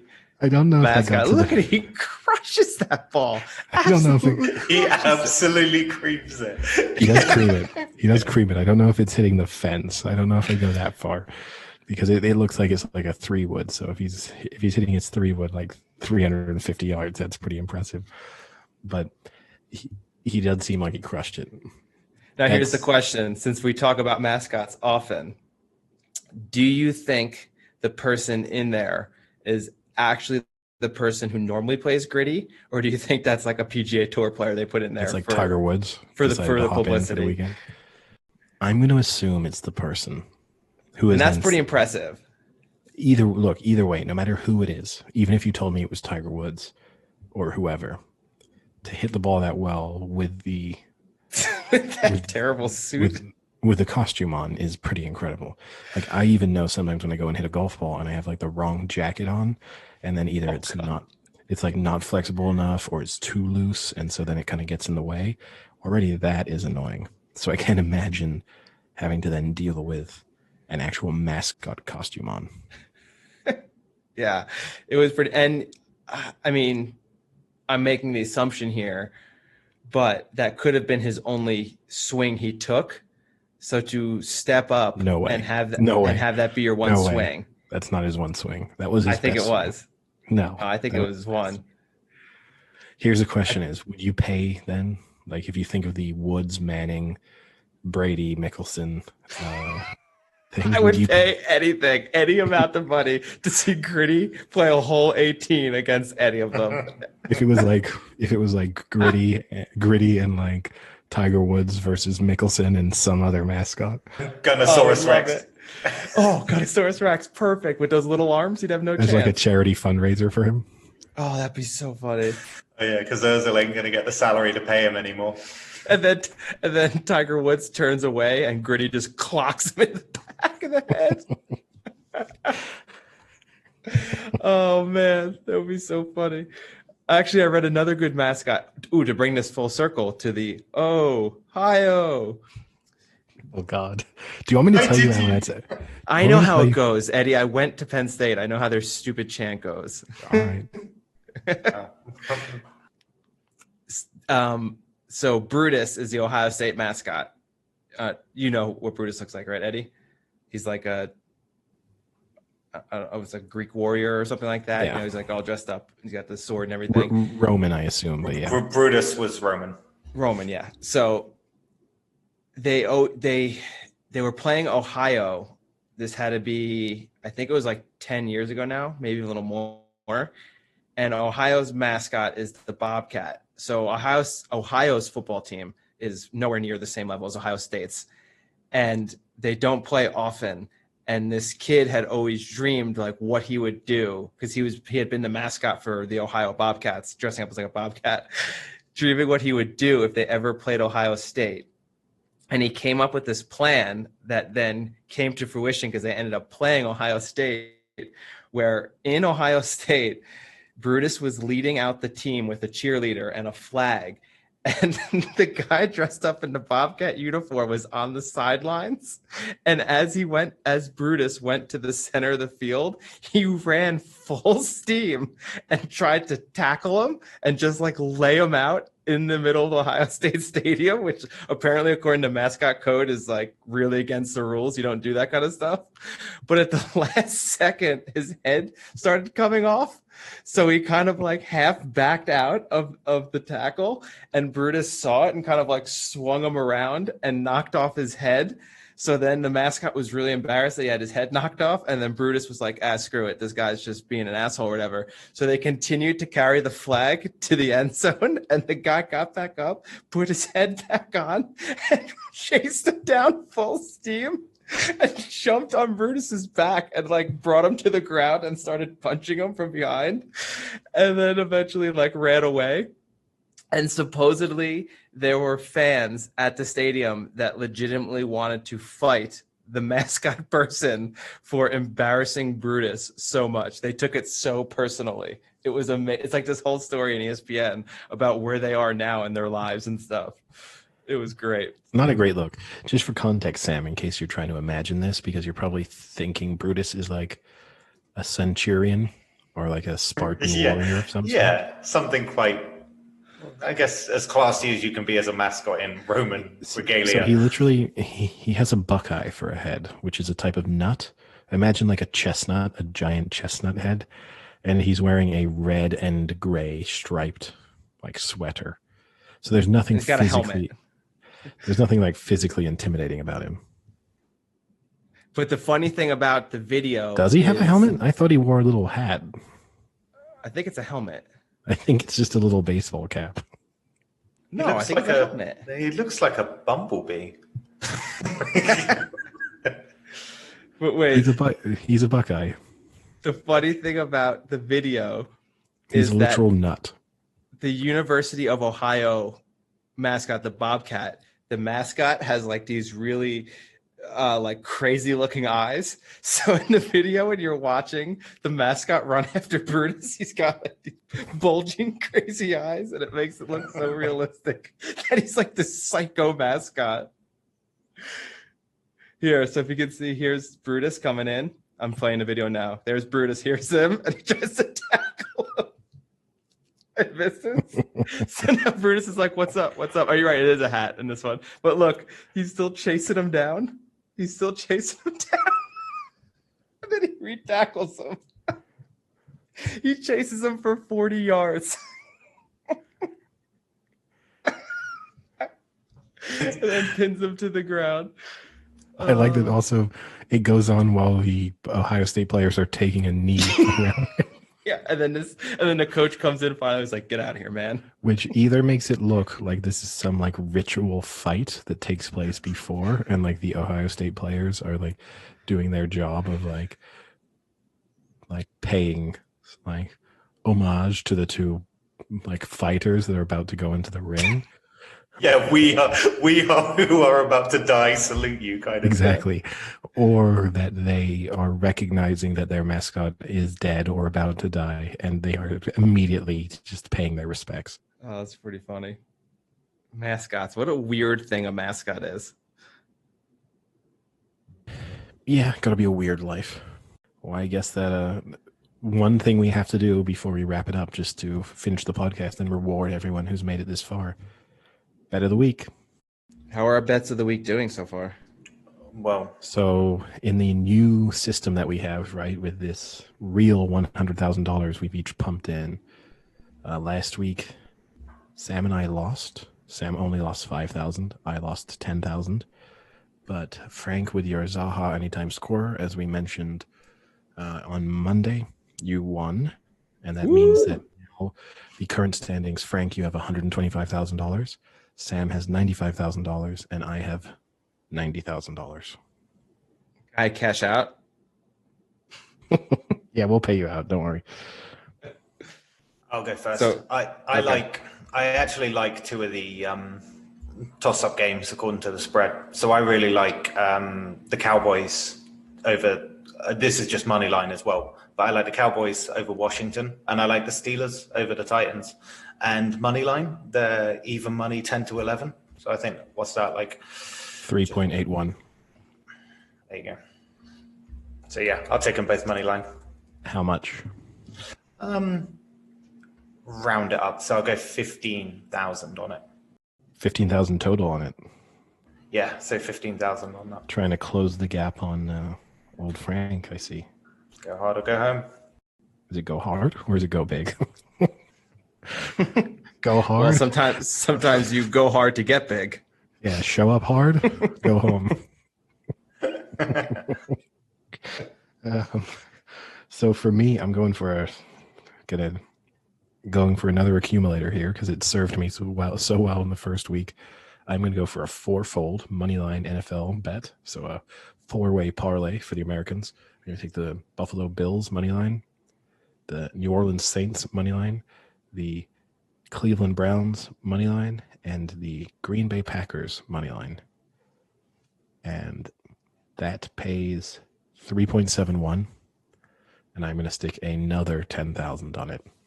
The Hewitt mythical wallet is going to be getting a little bit tight if I lose two of these in a row. Okay, so I think the issue with you guys, you just got to keep it easy. Too much with this parlay and stuff, guys. I'm going to keep it nice and easy. This is rich coming from the guy who earlier on was recommending like 15 team teasers. I'm going to recommend an 8-fold accumulator in the Europa League. Does it count if it already won? No, unfortunately for you, it lost on Napoli. Fortunately for me, I didn't have Napoli. But anyway, I'm going to keep it simple again. I'm going to go back to what I said in our little NFL preview, and I'm taking the Titans over in total points scored. And right now, Bet365 has that at 27 points. So I'm going the Titans over 27 points. They're going to expose that Steeler defense. And that is, for me, it's giving me American odds, which is plus 115. So I don't know what that is in fractionals. Plus 115. That means that it's over evens, right? I never know what that means. Yeah. Surely it's over or under the 27 mark. So it's going to be 10 to 11. Yeah. 11 to 10. 11 to 10, I guess, in this instance. Let's throw out 11 to 10. That works.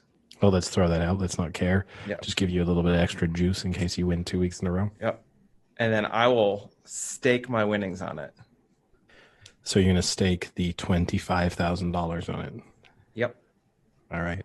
I kind of like that as a move. Not going to lie. Like what? The Titans over, it's over 27.5, right? It's, well, the way Bet365 structures it, it says under 27, exactly 27, or over 27. Okay. So it's 27. So it's 27.5. Yeah, you can't take the odds. 5. Otherwise, you're going to be on your community betting site saying like, no. No, they didn't score any points. Which is a weird thing why they would do that. Well, it's three-way betting. It hedges. It means that whatever you're doing, you're 2/3 against it technically. Oh, wait. Can I change? An Asian market. Can I change this now? To what? Because the two-way, I just noticed that was the three-way. The two-way is 25.5, and that's for even money. I'll just take that. So they got to score 26 or more for even. Good. Just to be clear, it's 1.8 on the over. Trying to. What? It's 1.8 on the over. Over 25.5.